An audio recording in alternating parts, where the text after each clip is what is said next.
Hallelujah. जय मसीह। फिर से आपके साथ इस ऑनलाइन आराधना में हम मिल रहे हैं। हम बहुत खुश है कि प्रभु यीशु मसीह के नाम से फिर से हमने आराधना शुरू किया है। हालेलुया। आपके उत्साह को हम देखते हैं कि आप कैसे परमेश्वर की आराधना में ध्यान देकर परमेश्वर की आराधना को आप कर रहे हैं, सुन रहे हैं बोलकर परमेश्वर आपको आशीष करे। हालेलुया। तो चलिए थोड़ा देर हम परमेश्वर की स्तुति कर कर हम इस आराधना को हम शुरू करेंगे। Hallelujah, hallelujah, hallelujah. सब अपने अपने आंख बंद कर कर उसे आप जहां आप बैठे हैं वहीं परमेश्वर की स्तुति करना शुरू कर दीजिए। Hallelujah, hallelujah, hallelujah, hallelujah, hallelujah. पिता परमेश्वर, हम आपकी धन्यवाद करते हैं। यहोवा ईरे, हम आपका धन्यवाद करते हैं। यहोवा शम्मा, हम आपकी धन्यवाद करते हैं। परमेश्वर पिता, पवित्र पिता, हम आपकी धन्यवाद करते हैं। धन्यवाद, धन्यवाद, धन्यवाद, धन्यवाद, धन्यवाद, धन्यवाद करते हैं। Hallelujah, hallelujah, hallelujah. आपने हमें संभाला, धन्यवाद। आपने हमारा सहायता किया, धन्यवाद। आपने आपकी आंखों की पुतली के तरह हमें संभाला, हमें रक्षा किया, हमें अगुवाई किया। हम धन्यवाद, धन्यवाद, धन्यवाद, धन्यवाद, धन्यवाद, धन्यवाद बोलते हैं। परमेश्वर पिता, स्वर्ग पे विराजमान परमेश्वर, हम आपका स्तुति करते हैं। स्तुति, स्तुति, स्तुति, स्तुति, स्तुति, स्तुति, स्तुति करते हैं। आप इस आराधना में हमारे साथ, हमारे बीच में आ जाइए। हम आपको स्वागत करते हैं। जहां कहीं हमारे भाई और बहन बैठकर इस आराधना को सुन रहे हैं, इस आराधना में भाग ले रहे हैं, पिता परमेश्वर, उस जगह को आपकी अग्नि भरने के लिए हम विनती करते हैं। उस जगह को आपके अग्नि भरने के लिए, अभिषेक का अग्नि भरने के लिए। Hallelujah, hallelujah. हम आपसे विनती करते हैं, विनती करते हैं, विनती करते हैं। परमेश्वर, आप शुरू से लेकर अंत तक परमेश्वर आप ही हमें अगुवाई करें। आप हमें अगुवाई कीजिए परमेश्वर। आपके बिना हम कुछ भी नहीं है परमेश्वर। आप हमें अगुवाई कीजिए। Thank you Lord. जो परेशानियों से आज इस आराधना में भाग ले रहे हैं, चाहे चिंता हो सकती है, परेशानियां हो सकती है, चारों ओर कोई रास्ता नहीं है बोलकर सब रास्ता बंद किए हुए एक स्थिति में अगर हमारे भाई और बहन बैठे हो, तो इस आराधना में परमेश्वर उन्हें छुटकारा दीजिए। हालेलुया। आराधना करते करते समय, स्तुति करते करते समय आपकी छुटकारा वहां हो परमेश्वर। धन्यवाद करते हैं, धन्यवाद करते हैं, धन्यवाद करते हैं। आप ही हमें अगुवाई करें परमेश्वर। यीशु मसीह के नाम से हम मांगते हैं पिता, आमेन। Hallelujah, hallelujah. परमेश्वर हमारे साथ है। माँ के कोख से लेकर अब तक हमें अगुवाई और संभाला परमेश्वर, और आने वाले दिन में भी हमारा रक्षा करेंगे। जो कोई परमेश्वर के ऊपर अपना भरोसा को रखता है, जो कोई परमेश्वर को अपना चट्टान मानता है और उस चट्टान के ऊपर अपने आप को बनाया रखता है, वो जरूर परमेश्वर के हाथों से रक्षा पाएगा। हालेलुया। तो इस अंतिम दिनों में हमारा एक ही ये होना चाहिए कि हमारा मकसद एक ही होना चाहिए कि हमारा आत्मा, हमारा शरीर, हमारा प्राण परमेश्वर चट्टान के ऊपर हम बनाया रखना है। और इस अंतिम दिनों में परमेश्वर के वचन के ऊपर विश्वास कर कर, परमेश्वर के वचन को ध्यान कर कर, उस वचन के ऊपर विश्वास कर कर पवित्र पिता के ऊपर ही हमारे सारे विश्वास को रखकर हमें आगे बढ़ना चाहिए मेरे प्रिय भाई और बहनों। हालेलुया। तो चलिए हम सब मिलकर तालियां बजाकर विश्वास के साथ हमारा गाना को हम शुरू करेंगे। हम गीत गाएंगे परमेश्वर की महिमा के लिए। हालेलुया। आपको मालूम होगा, नहीं मालूम होगा अभी तो मेरे साथ पीछे पीछे आप दोहरा सकते हैं। हालेलुया। स्तुति आराधना ऊपर जाती है, आशीष लेकर नीचे आती है। स्तुति आराधना ऊपर जाती है, आशीष देकर नीचे आती है। स्तुति आराधना ऊपर जाती है, आशीष लेकर नीचे आती है।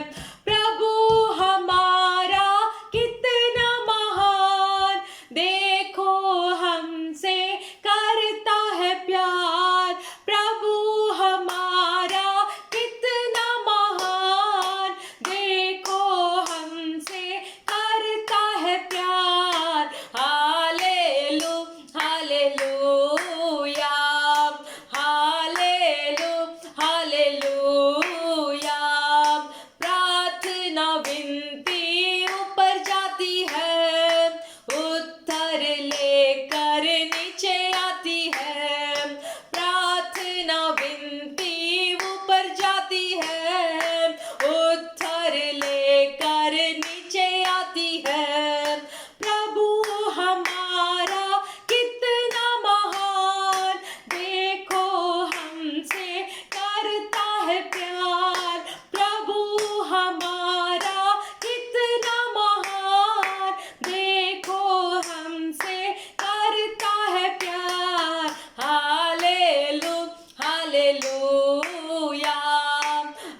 लेकर नीचे आती है।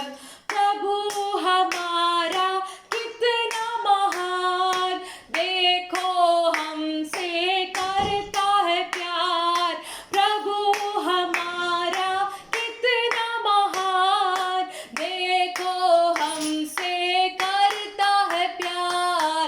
हालेलू हालेलूया, हालेलू हालेलूया, हालेलू हालेलूया। सब हाथ उठाकर हालेलू हालेलूया, हालेलू हालेलूया, हालेलूया हालेलूया हालेलूया, सब हालेलूया। ओ राबा बाबा शहादुना माला राबा बाबा बाबा बाबा, ओ रिका राबा शिका दुना माला राबा बाबा बाबा बाबा। हालेलूया।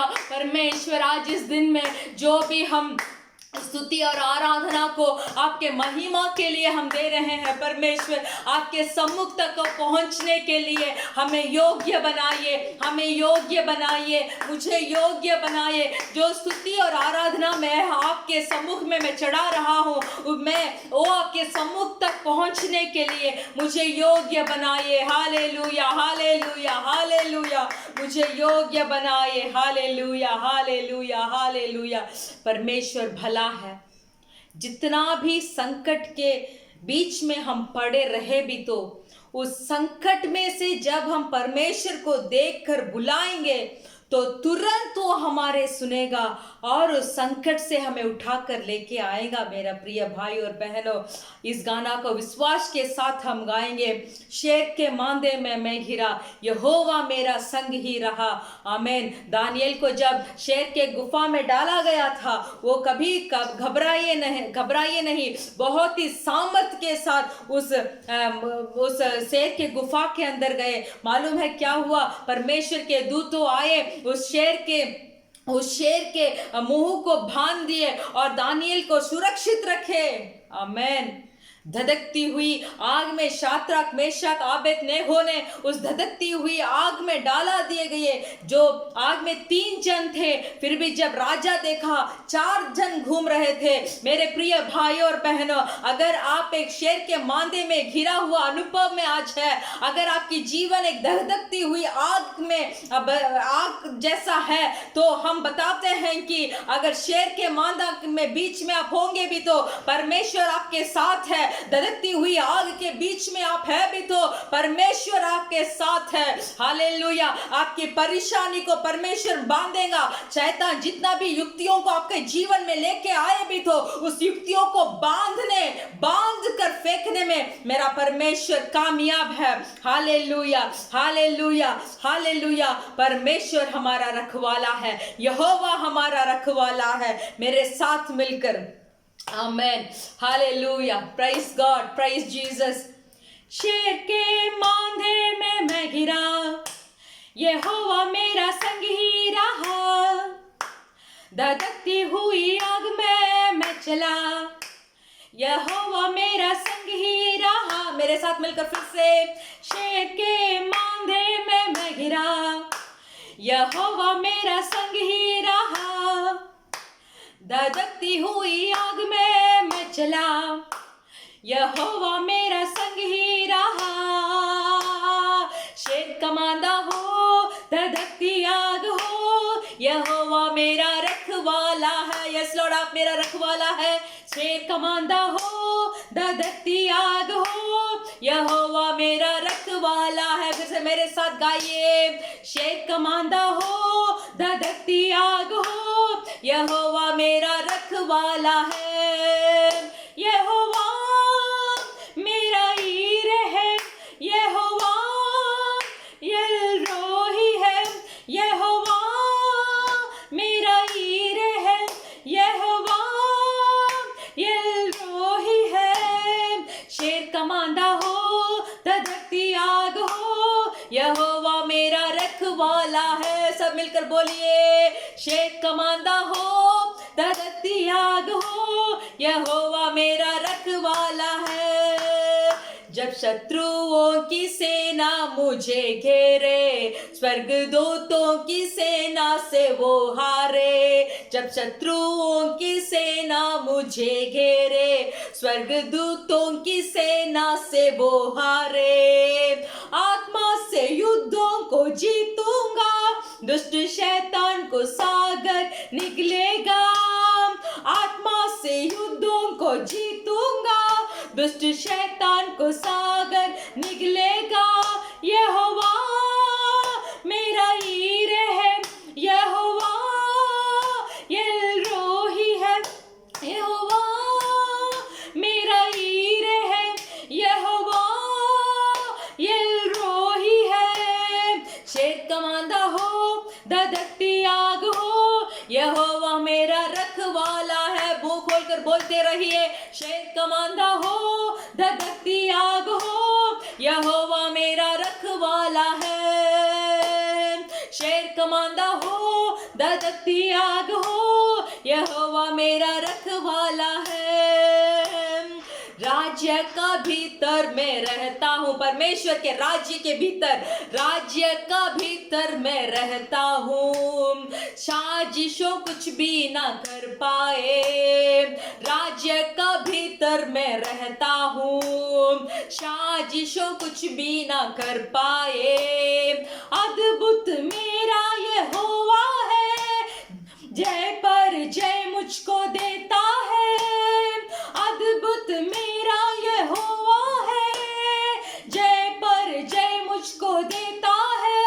यहोवा मेरा ईरे है, यहोवा एल-रोही है, यहोवा मेरा ईरे है, यहोवा एल-रोही है।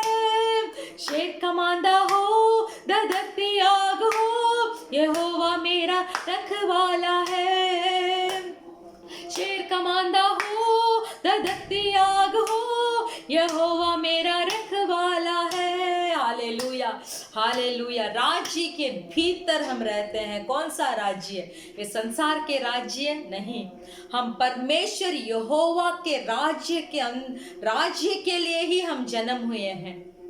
परमेश्वर यहोवा के राज्य इस संसार में स्थापित होने के लिए हमें परमेश्वर ने हमें एक बर्तन बनाकर इस संसार में भेजा है, ताकि परमेश्वर के राज्य इस संसार में स्थापित होने के लिए हम काम करें। हालेलुया। तो हम परमेश्वर के अंदर हम रहते हैं, परमेश्वर के राज्य के अंदर रहते हैं। जितने भी बुरे साजिशें, जितने भी झूठे साजिशें हमारे ऊपर आए भी तो वो हमें कुछ नहीं कर पाएगा, आपको कुछ नहीं कर पाएगा। Hallelujah, hallelujah. अद्भुत करने वाले हमारे यहोवा हमारे संग है। आमेन, हालेलुया। सब अपने अपने जगह पे खड़े हो जाइए। Hallelujah, hallelujah, hallelujah. पवित्र परमेश्वर, पवित्र आत्मा, हालेलुया, हमारे बीच वास करने वाले, हालेलुया, हालेलुया। नया नियम के अनुसार हम आपके कलीसिया हैं और आप हमारे अंदर वास करते हैं। हालेलुया। हम आपकी धन्यवाद करते हैं, हम आपकी धन्यवाद करते हैं, हम आपकी आराधना करते हैं। Hallelujah. Praise God, praise God, praise God. हम धन्यवाद स्तुति करते हैं। Hallelujah, hallelujah. इस आराधना में आप हमारे बीच में आ जाइए, इस आराधना में आप हमारे बीच में आ जाइए। Thank you Lord, thank you Lord. आराधना यीशु तुझे, आराधना यीशु तुझे। सब मिलकर आराधना यीशु तुझे, आराधना यीशु तुझे। तू जो कह दे मैं करूँगा, तेरे राहों पर मैं चलूँगा, तेरे चरणों में ही रहूँगा मेरे प्यारे यीशुए। तू जो कह दे मैं करूँगा, तेरी राहों पर मैं चलूँगा, तेरे चरणों में ही रहूँगा मेरे प्यारे यीशुए। आराधना यीशु तुझे, आराधना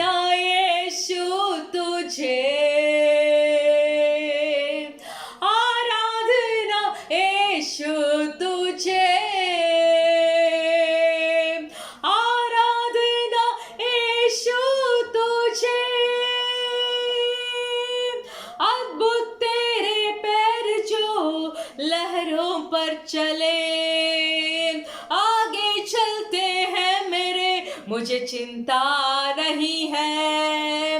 डांटा दियों को जिन वचनों से प्रभु, साथ मेरा है वही, मुझे चिंता नहीं। परमेश्वर के वचन हमारे साथ है। फिर से मिलकर, अद्भुत तेरे पैर जो लहरों पर चले, हम प्रभु आगे चलते हैं मेरे, मुझे चिंता, बोलिए मुझे चिंता नहीं है। डांटा दियों को जिन वचनों से प्रभु, साथी मेरा है वही, मुझे चिंता नहीं है। आराधना यीशु तुझे, आराधना यीशु तुझे,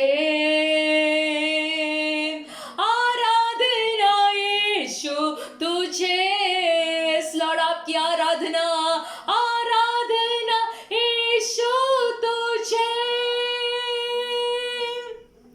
राहों को अंधेरों ने जब घेरा हो मेरा, प्रभु मुझको ले चले, मुझे डर ही नहीं है। फिरौन के सेना जब मेरे पीछे हो पड़ी, यस लॉर्ड है बचाता यीशु मुझको, डर ही नहीं है। आंधी में चल रहे हैं, अंधियारों में चल रहे हैं, क्या फिरौन के सेना आपके पीछे पड़ी है? आमेन। यीशु बचाने के लिए आए हैं, यीशु हमें बचाने के लिए। फिर से मेरे साथ मिलकर, राहों को अंधेरों ने जब घेरा हो मेरे, प्रभु मुझको ले चले, मुझे डर ही नहीं है। फिरौन की सेना जब मेरे पीछे हो पड़ी, है बचाता यीशु मुझको, डर ही नहीं है। हाथ उठाकर, आराधना यीशु तुझे, आराधना यीशु तुझे। रबा शिगादुना लरा, आराधना यीशु तुझे। रिकादना माशिकादुना मलरा, आराधना यीशु तुझे, आराधना यीशु तुझे। डियर गॉड, आराधना यीशु तुझे। सब आराधना आराधना बोलते रहिए। परमेश्वर की उपस्थिति हमारे बीच में है। और रीगा बाबा शगादना लरा, परमेश्वर हमें भरने वाले हैं, हमें भर रहे हैं। जो कोई अपने हाथ को उठाकर हृदय के गहरे से सच्चाई मन से, परमेश्वर हालेलुया मुझे भी भर दे, मैं भी आपके आराधना को सच्चे हृदय के साथ करना चाहता हूँ। और रीखा बाबा शगादना मरारबा, जो कोई मांगेंगे उसे मिलेगा। हाथ उठाकर बोलिए, मेरे प्रिय भाई और बहनों, इस अंतिम दिनों में परमेश्वर की पवित्र आत्मा हमारे अंदर होगा तो वही हमारे लिए बल है। परमेश्वर के पवित्र आत्मा हमें अगुवाई करेगा, परमेश्वर का पवित्र आत्मा हमें राह को सिखाएगा। परमेश्वर का पवित्र आत्मा, अगर हम अंधेरे में जाएंगे, फिर उनका सेना हमारे पीछे दौड़ आ रही है भी तो हालेलुया, आंधियां हमारे चारों ओर अगर उठकर बैठी है भी तो परमेश्वर के पवित्र आत्मा हमारे साथ होगा, परमेश्वर की पवित्र आत्मा हमारे अंदर होगा। ओ मेरे प्रिय भाई और बहनों, हम आंधियों को पार कर सकते हैं। हालेलुया। फिरौन के सेना पीछे आते आते पानी में डूब जाएगी। Hallelujah hallelujah. राहों में जो अंधेरा होगा तो उस अंधेरे राहों पर परमेश्वर पवित्र आत्मा परम पिता हमारे लिए रोशनी बनकर खड़े हो जाएंगे। और रिखा शगादुना माला रभा, घबराइए मत, घबराइए मत।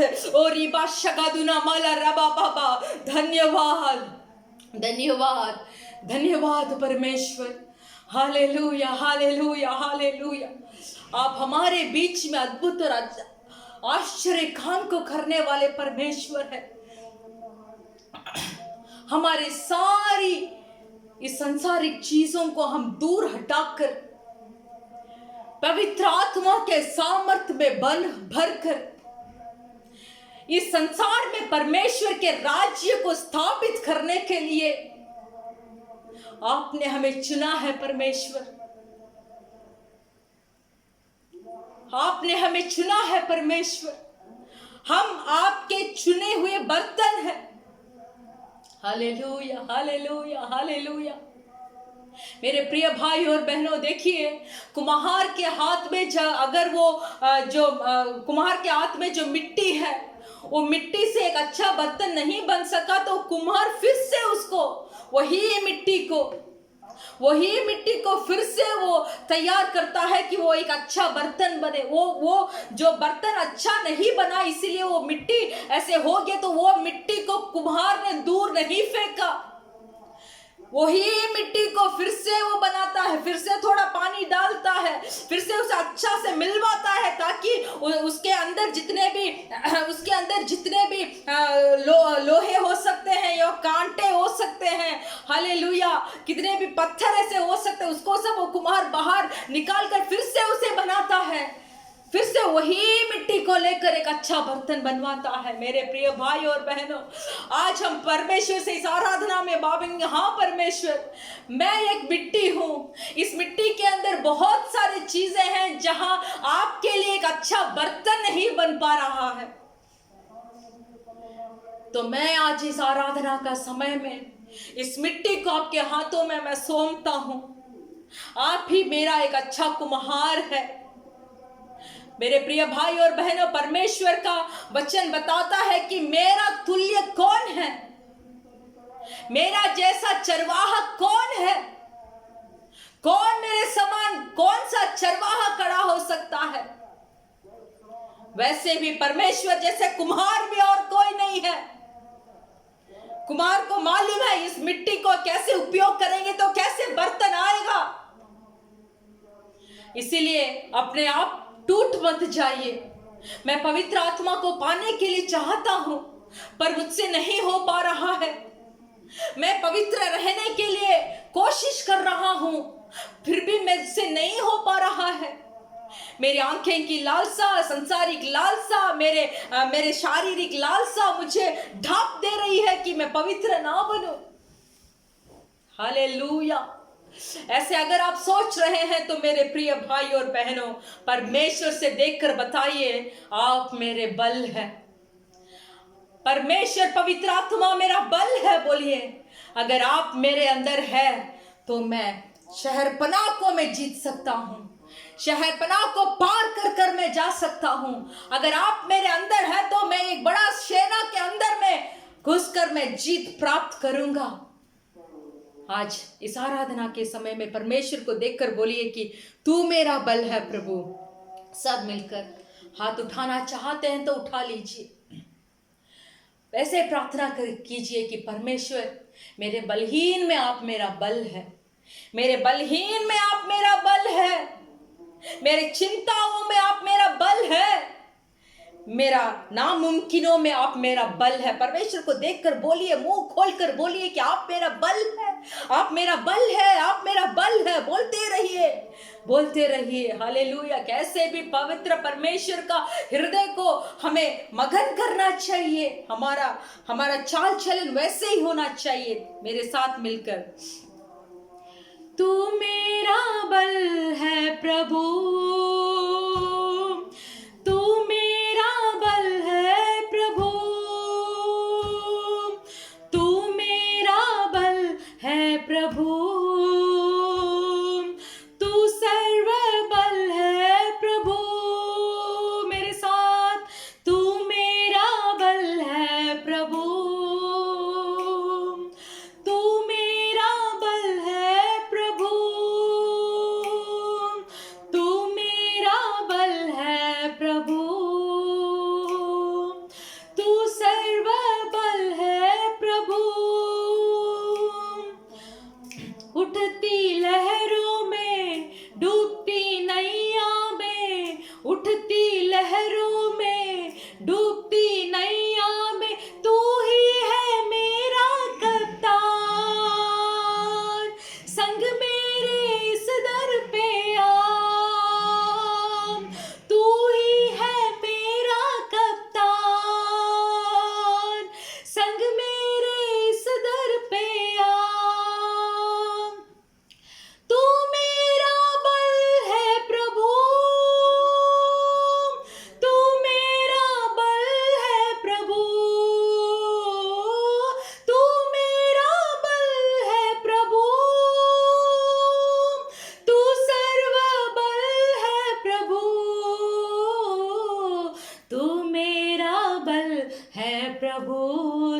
साथ मिलकर बोलिए, तू मेरा बल है प्रभु,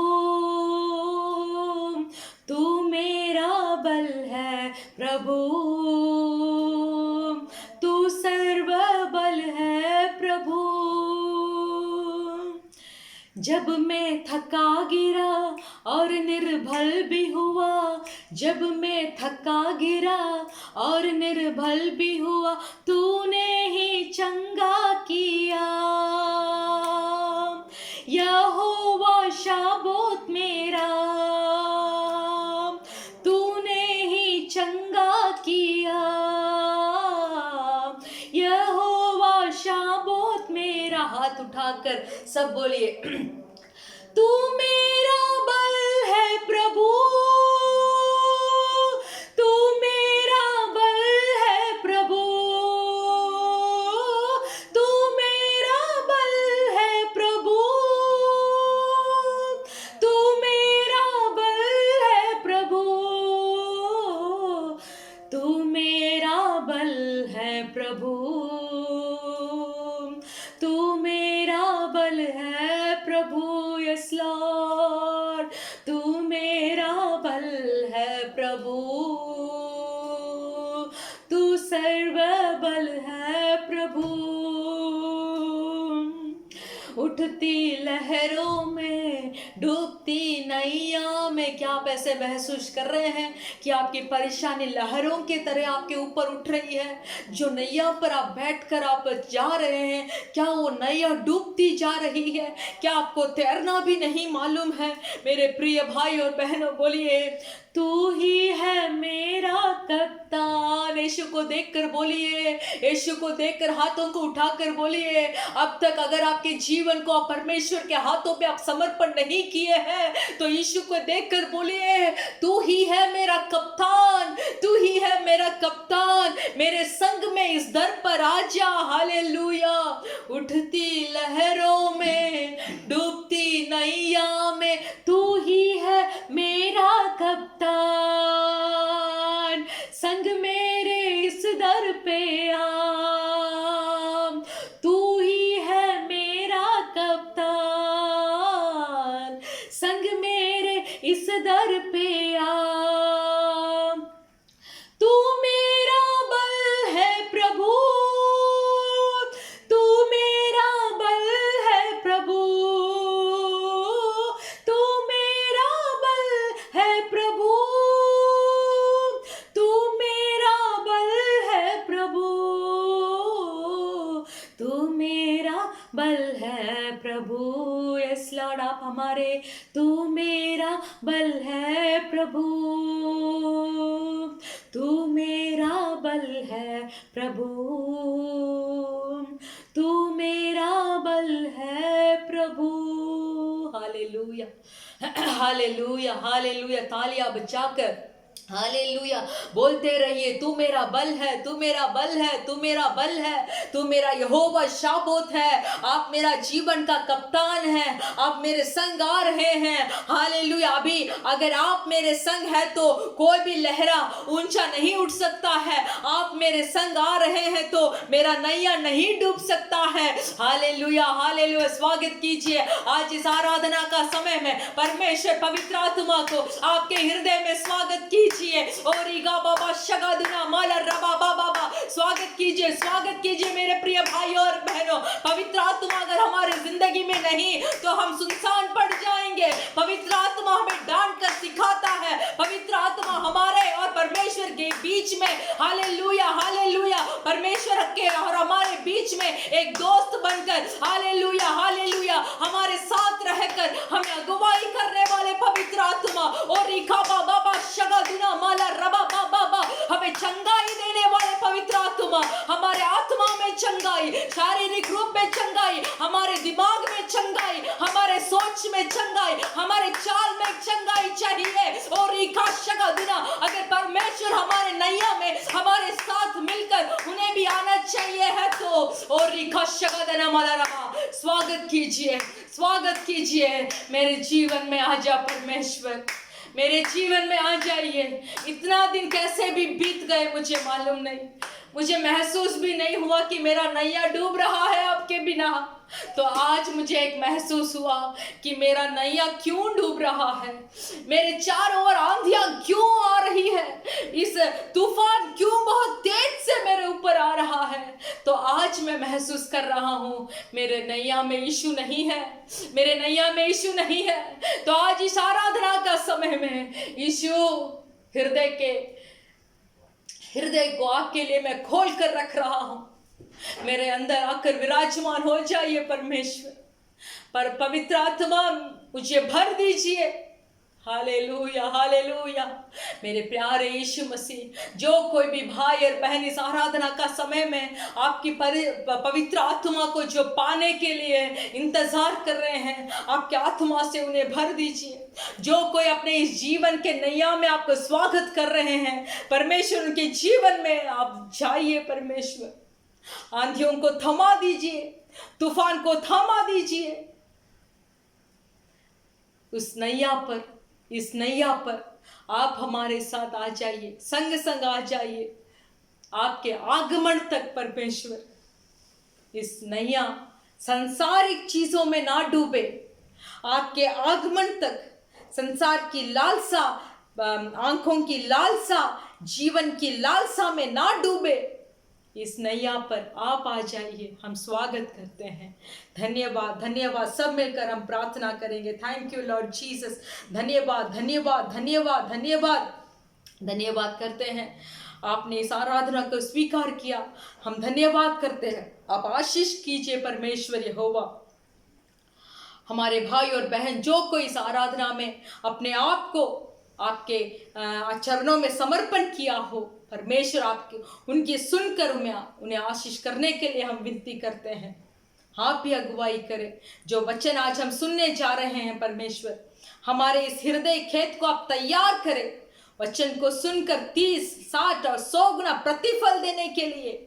हमारे जो जड़ है वो आपके अंदर जोर से पकड़े रहने के लिए और अच्छा फल देने के लिए हमें आप तैयार करने के लिए हम मांगते हैं। परमेश्वर आपके हाथों पे हम समर्पण करते हैं, यीशु मसीह के नाम से मांगते हैं पिता, आमेन। Hallelujah hallelujah. प्रभु अच्छे हैं, प्रभु भले हैं, हमारे साथ हमारे बल बनकर इस नैया में, इस नए वर्ष में हमें उनको हम निमंत्रण करेंगे कि हमारे नैया में आप आ जाइए परमेश्वर। हालेलुया।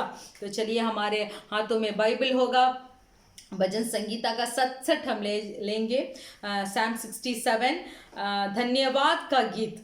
आमीन। प्रधान बजाने वाले के लिए तारे वाले बाजों के साथ भजन गीत। परमेश्वर हम पर अनुग्रह करे और हमको आशीष दे, वह हम पर अपने मुख का प्रकाश चमकाए, जिससे तेरी गति पृथ्वी पर और तेरे किए हुए उद्धार सारी जातियों में जाना जाए। हे परमेश्वर, देश देश के लोग तेरा धन्यवाद करें, देश देश के सब लोग तेरा धन्यवाद करें, राज्य राज्य के लोग आनंद करें और जय जयकार करें, क्योंकि तू देश देश के लोगों का न्याय धर्म से करेगा और पृथ्वी के राज्य राज्य के लोगों की अगुवाई करेगा। हे परमेश्वर, देश देश के लोग तेरा धन्यवाद करें, देश देश के सब लोग तेरा धन्यवाद करें। भूमि ने अपनी उपज दी है, परमेश्वर जो हमारा परमेश्वर है उसने हमें आशीष दी है। परमेश्वर हमको आशीष देगा और पृथ्वी के दूर दूर देशों के सब लोग उसका भय मानेंगे। आमीन। आखिरी वचन को देखिए, परमेश्वर हमें आशीष देगा और पृथ्वी के दूर दूर देशों के सब लोग उसका भय मानेंगे। आज इस अंतिम समयों में हमारा प्रार्थना यही होना चाहिए कि हे परमेश्वर, इस पृथ्वी के छोर तक जितने भी लोग हैं, चाहे वो कोई भी हो सकते हैं, हमने पहले भी आपसे बताया है कि सिर्फ ईसाइयों के लिए ही परमेश्वर ने उस क्रूस पर नहीं मरा, इस जाति जाति के लोगों के लिए परमेश्वर पिता परमेश्वर ने अपने इकलौते पुत्र को उस क्रूस पर कुर्बान दिया है। सिर्फ आपके लिए और मेरे लिए नहीं, सिर्फ वो लोगों के लिए नहीं जो यीशु मसीह के नाम के बारे में जानते हो, नहीं, इस पृथ्वी के सब चोर चोर तक जितने भी लोग हैं, चाहे वो घने जंगल में हो सकते हैं, चाहे वो लोग आदिवासी के लोग हो सकते हैं जो अब तक परमेश्वर यहोवा का नाम को नहीं सुना, तो हमारा प्रार्थना इस अंतिम दिनों में ऐसा होना चाहिए कि पृथ्वी के दूर दूर देशों के सब लोग उसका भय को मानेंगे। विश्वास के साथ अगर हम प्रार्थना करेंगे तो जरूर ये वचन को परमेश्वर हमारे लिए पूरा करेंगे। परमेश्वर के आगमन के पहले बहुत सारे बहुत बालू के समान लोगों परमेश्वर के आगमन में भाग लेना चाहिए। उसी के लिए इस संसार में परमेश्वर के राज्य को स्थापित करने के लिए आपको और हमें परमेश्वर ने बुलाया है। आमीन। तो हमारा कर्तव्य बनता है कि पृथ्वी के सारे लोगों के लिए हमें प्रार्थना करना चाहिए। तो चलिए हम प्रार्थना करेंगे, सब अपने आंखों को बंद कर हालेलुया हालेलुया। इस अच्छे भजन संगीता के लिए, हमारे देशों के लिए हम प्रार्थना करेंगे। धन्यवाद धन्यवाद धन्यवाद। सब आंखें बंद कर लीजिए, सब प्रार्थना कीजिए। हालेलुया। परमेश्वर ऊपर से अपने भवन से देख रहा है कि कोई है कि मेरे लोगों के लिए प्रार्थना करने वाला, कोई है कि मेरे देश के लिए प्रार्थना करने वाला। हालेलुया। हाथ उठाकर बोलिए, परमेश्वर मैं हूँ, मैं पृथ्वी के लोगों के लिए प्रार्थना करूँगा, करने के लिए मैं हूँ परमेश्वर। हालेलुया। मेरे प्रिय परमेश्वर, इस सारे पृथ्वी के लोगों के आपके हाथों में समर्पण करते हैं। अंतिम दिन हो चुके हैं, आपके आगमन बहुत निकट है, आपके न्याय का दिन जल्दी ही है परमेश्वर। आपने इस सारे लोगों के लिए आपने क्रूस में अपने आप को कुर्बान किया है, उसके निमित्त सारे देश के लोग आपके भाई को मानने के लिए हम प्रार्थना करते हैं। यीशु मसीह जिंदा खुदा है बोलकर मानने के लिए हम प्रार्थना करते हैं परमेश्वर।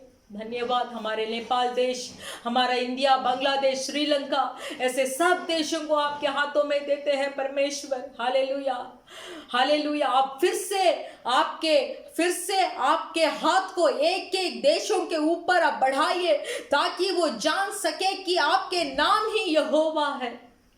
Hallelujah hallelujah. मदद कीजिए परमेश्वर यहोवा, मदद कीजिए, आप ही हमें अगुवाई कीजिए। यीशु मसीह के नाम से मांगते हैं पिता, आमीन। हालेलुया।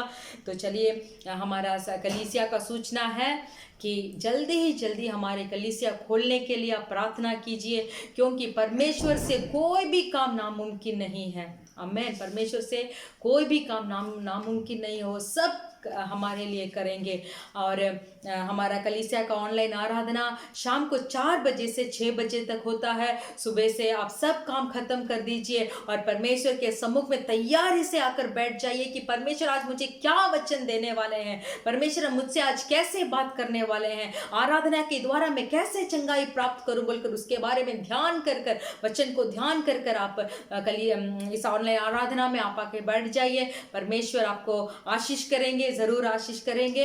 आमीन। तो चलिए हमारे सूचना के ओर, हमारे उपदेश के ओर हम ध्यान करेंगे। Hallelujah hallelujah. ஆண்டவரே இயேசு கிறிஸ்து நாமத்தில் உங்களை ஒவ்வொருவரையும் வாழ்த்திக் கொள்கிறோம்। परमेश्वर यीशु मसीह के नाम से हम हर एक को हम स्वागत करते हैं। தொடர்ந்து தேசங்களுக்காக நீங்கள் ஜெபித்துக் கொள்ளும்படியாக கேட்டுக்கொள்கிறோம்। लगातार देशों के लिए आप प्रार्थना करने के लिए हम विनती करते हैं। கர்த்தர் இந்த நாட்களில் பெரிய காரியங்களை செய்வாராக। परमेश्वर इन दिनों में भी बहुत बड़ा काम करेंगे। மீண்டுமாக இந்த கொரோனா வைரஸ் அதிகமாக பாதிப்பை கொண்டு வராதபடிக்கு फिर से ये कोरोना महामारी जो है और बहुत नष्ट ना लेके आए, நாம் ஒவ்வொரு நாளும் தேவ சமூகத்தில் நிற்க வேண்டும்। इसके लिए हम प्रतिदिन परमेश्वर के सम्मुख में हमें खड़ा होना चाहिए। அப்பொழுது ஜனங்கள் பாதுகாக்கப்படுவார்கள், तभी लोग सुरक्षा पाएंगे, தேசம் ஆசீர்வதிக்கப்படும், देश आशीष पाएगा। கர்த்தர் உங்களை ஆசீர்வதிப்பாராக। परमेश्वर आपको आशीष करेंगे। இந்த நாளும் வேத வார்த்தைக்கு நேராக கடந்து செல்லலாம்। इस दिन में भी हमारे उपदेश के ओर, हम संदेश के ओर हम ध्यान करेंगे। எடுத்துக்கொள்ளும் யோபுவின் புத்தகம் 42ஆம் அதிகாரம், हम लेंगे अय्यूब का पुस्तक का 42वां अध्याय, आखिरी अध्याय, 2வது வசனத்தை நாம் வாசிக்கலாம்। उसका दूसरा वचन को हम पढ़ेंगे। मैं जानता हूं कि तू सब कुछ कर सकता है और तेरी युक्तियों में से कोई रुक नहीं सकती। ஹalleluya. हालेलुया। யோபு பக்தன் சொல்லக்கூடிய நல்ல ஒரு வார்த்தை, यहाँ अय्यूब भक्त बहुत अच्छा से एक वचन बताते हैं, தேவரீர் சகலத்தையும் செய்ய வல்லவர், मैं जानता हूं कि तू सब कुछ कर सकता நீ है செய்ய நினைத்த காரியம் தடைபடாது என்று அறிந்திருக்கிறேன். और तेरी युक्तियों में से कोई रुक नहीं सकती। இதற்கு முன்பதாக உள்ள 4-5 அதிகாரத்தை நீங்கள் வாசித்தீர்கள் என்றால், इसके पहले का कुछ 5 अध्याय को आप पढ़कर देखेंगे, யோபு अनेக காரியங்களை சொல்லுகிறார். अय्यूब बहुत कार्य के बारे में बताते हैं। தேவன் தம்முடைய மகத்துவத்தை யோபுக்கு எடுத்து சொல்லுகிறார். परमेश्वर अपने महत्वपूर्ण चीजों को अय्यूब से बताते हैं। அதுக்கப்புறம் யோபு தேவனுக்கு பிரதியுத்தரமாக फिर अय्यूब परमेश्वर को उत्तर देते நீ हैं சகலத்தையும் செய்ய வல்லவர் என்று சொல்லி அவரை மகிமைப்படுத்துகிறான். कि परमेश्वर के ऐसे अय्यूब उत्तर देखकर यहोवा को महिमा करते हैं कि मैं जानता हूं कि तू सब कुछ कर सकता है। ஏசாயா 43 அதிகாரம் 13வது வசனத்தை வாசிக்கலாம். एसाया का पुस्तक का 43:30 43 अध्याय उसका 30वां वचन, 13. सॉरी उसका 13वां वचन, मैं ही परमेश्वर हूँ और भविष्य में भी मैं ही हूँ, मेरे हाथ से कोई छुड़ा ना सकेगा। जब मैं काम करना चाहूँ तब कौन मुझे रोक सकेगा। ஹalleluya. हालेलुया। இங்க கர்த்தர் சொல்லுகிறது, यहाँ यहोवा बताते हैं, நான் செய்கிறதை தடுப்பவன் யார் என்று சொல்லி கேட்கிறார். वो ऐसे पूछते हैं कि जब मैं काम करना चाहूँ तब कौन मुझे रोक இப்ப सकेगा। நம்மளுடைய வாழ்க்கையிலும் हमारा जिंदगी में भी தேவன் நமக்கு கொடுத்த ஒவ்வொரு வாக்குத்தத்தமும், परमेश्वर जो जो वाचा को हमें दिए हैं, அவரை நம்ப பண்ண ஒவ்வொரு வசனத்தையும் जो जो वचन हमने परमेश्वर में भरोसा रखने के लिए दिया गया है, நம்மளுடைய வாழ்க்கையில நிறைவேற்ற தேவன் வல்லமை உள்ளவராக तो वो இருக்கிறார். सब वाचा को हमारे जिंदगी में पूरा करने के लिए हमारे परमेश्वर सामर्थशाली है। அதை யாராலையும் தடுத்து நிறுத்த முடியாது. उस काम को कोई भी नहीं रोक पाएगा। ஒருவேளை நாம் தான் அதை நாம் தடுத்து நிறுத்தமோ வழிய, ऐसा है कि उस वचन हमारे जिंदगी में पूरा ना होने के लिए हम ही उसके लिए रुकावट हो सकते हैं। நம்மளுடைய பாவங்கள் தான் தடுத்து நிறுத்தமே வழிய, वो आशीर्वाद को ये हमारा पाप ही रोक सकती है வேற ஒன்றும் தடுத்து நிறுத்த और முடியாது. कोई रुकावट को नहीं लेके आएगा। இன்னும் யோபு சொல்லக்கூடிய और காரியம் भी अय्यूब बताते हैं 23 அதிகாரம் 13-14 வசனங்களை வாசிக்கலாம். 23वां अध्याय का 13 और 14 हम पढ़ेंगे। परंतु वह एक ही बात पर अड़ा रहता है और कौन उसको उससे फिरा सकता है। जो कुछ उसका जी चाहता है वह वही करता है, जो कुछ मेरे लिए उसने ठान लिया है उसी को वह पूरा करता है और उसके मन में ऐसी ऐसी बहुत सी बातें हैं। ஹalleluya. हालेलुया। சொல்லுகிறார், அவரை திருப்பத்தக்கவர் யார் என்று சொல்லி கேட்கிறார். यहाँ वो बोलते हैं कि कौन है जो उसको फिरा सकते हैं। அவர் தம்முடைய சித்தத்தின்படி எல்லாவற்றையும் செய்கிற தேவனாக இருக்கிறார். हमारा पिता परमेश्वर अपने सिद्ध के अनुसार ही सब कुछ करते हैं। நமக்கென்று முன்குறித்த எல்லாவற்றையும் ஏற்ற காலத்துல கொடுத்து தேவன் ஆசீர்வதிக்கிறவர். जो चीज हमारे लिए रखा गया है वो चीज सही समय पर हमारे लिए परमेश्वर देंगे। அதை யாராலையும் தடுத்து நிறுத்த முடியாது. उसको कोई भी रोक नहीं सकता, யாராலும் அதை மாற்றி போட முடியாது. कोई भी उसे बदलाव भी नहीं कर सकता। நாம் நன்றாக புரிந்து கொள்ள வேண்டும். इसलिए हम अच्छा से समझना चाहिए। யோபு சொல்லிட்டு अय्यूब इस बातों को बताकर, வாசிக்கலாம் 42 அதிகாரம் आप फिर से पढ़ सकते हैं 42वां अध्याय का 3-6 वரை உள்ள वचनங்களை வாசிக்கலாம். 3 से लेकर 6 वचन तक हम पढ़ेंगे। तूने पूछा तू कौन है जो ज्ञान रहित होकर युक्ति पर पर्दा डालता है, परंतु मैंने तो जो नहीं समझता था वही कहा, अर्थात जो बातें मेरे लिए अधिक कठिन और मेरी समझ से बाहर थी, जिनको मैं जानता भी नहीं था।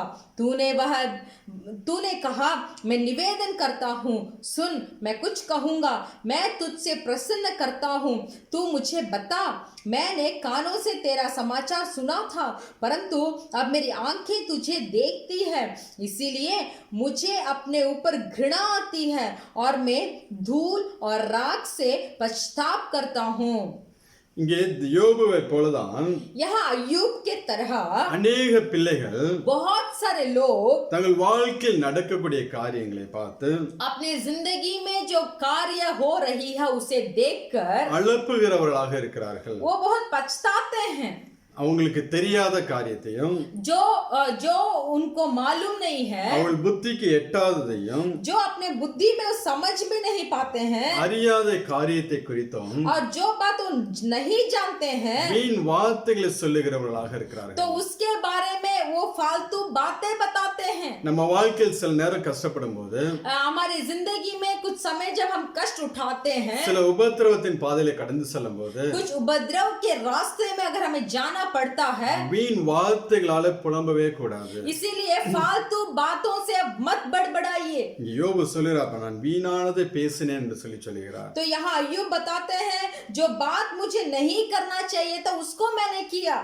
இப்ப நம்மளோட வாழ்க்கையில தேவன் செய்ய நினைக்கிற காரியம் ஒரு நாளும் தடைபடாது. तो अगर ऐसा होगा तो हमारे जीवन में भी परमेश्वर जो चाहते हैं उसको करने के लिए कोई भी रुकावट नहीं होगा. சூழ்நிலைகள் ஒருவேளை உங்களுக்கு விரோதமாக இருக்கலாம். अगर ये हालात आपके विरोध उठ सकती है, அதை குறித்து நீங்கள் புலம்பவே கூடாது. फिर भी उसके बारे में आप मत बड़बड़ाइए. ஏன் என் வாழ்க்கை இப்படி நடக்கிறது, मेरे जीवन में क्यों ऐसे हो रहा है, ஏன் எனக்கு மட்டும் இவ்வளவு கஷ்டம், मेरे जीवन में इतना कष्ट क्यों है, ஏன் என்னோட வாழ்க்கை எல்லா ஆசீர்வாதங்கள் தள்ளி போகுது என்று சொல்லி क्यों मेरा जीवन में इतना आशीर्वाद क्यों बहुत दूर खड़ी रहती है. உங்கள் வார்த்தை இதோட நிறுத்திக் கொள்ளுங்க. इसीलिए इस तरीके के क्यों क्यों बोलकर पूछने का शब्द को आप से रोकिए.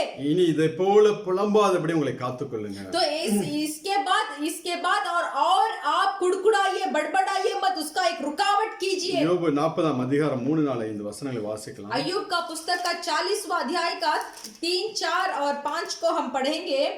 तब अय्यूब ने यहोवा को उत्तर दिया, देख मैं तो तुच्छ हूँ, मैं तुझे क्या उत्तर दूं, मैं अपनी अंगुली दांत तले दबाता हूँ, और बार तो मैं कह चुका परंतु और कुछ ना कहूंगा, एक बार तो मैं कह चुका परंतु और कुछ ना कहूंगा, हाँ 2 बार भी कह चुका परंतु अब कुछ और आगे ना बढ़ूंगा.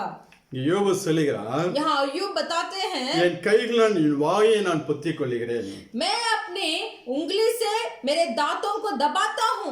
அநேக பிள்ளைகள் நீங்களும் और बहुत सारे लोग आप भी உங்கள் வாயை பொத்திக் கொண்டிருந்தால் अपने मुंह को अगर बंद कर लेंगे, வீண் வார்த்தைகளால் அளப்பாதபடி உங்களை காத்துக்கொள்கிறீர்கள், अगर बहुत सारे फालतू बातें करने से आप अपने आप को एक रुकावट कर लेंगे, तो தேவன் உங்களுடைய வாழ்க்கையில செய்ய நினைத்த காரியம் ஒரு நாளும் தடைபடாது. तो परमेश्वर आपके जीवन में जो काम करने के लिए सोच रखे हैं वो काम कभी भी रुकावट नहीं होगा. 2 தடவை பேசினேன், मैं 2 बार कह चुका हूँ, இனி நான் பேசவே மாட்டேன் என்று சொல்லி யோபு தீர்மானம் எடுக்கிறார். अभी मैं कभी भी बात ही नहीं करूंगा बोलकर एक अय्यूब ने एक निर्णय यहाँ लेते हैं. ஏன்னா நீங்க இந்த 37, 38, 39 அதிகாரம் வாசிங்கன்னா क्योंकि आप 37, 38 और 39 वचन सब अगर आप पढ़ेंगे, தேவன் தன்னுடைய மகத்துவத்தை சொல்ல ஆரம்பிக்கிறார். परमेश्वर अपने महत्वपूर्ण के बारे में बताते हैं. எவ்வளவு வல்லமையுள்ள தேவன் என்பதை யோபுக்கு உணர்த்த ஆரம்பிக்கிறார். परमेश्वर यहोवा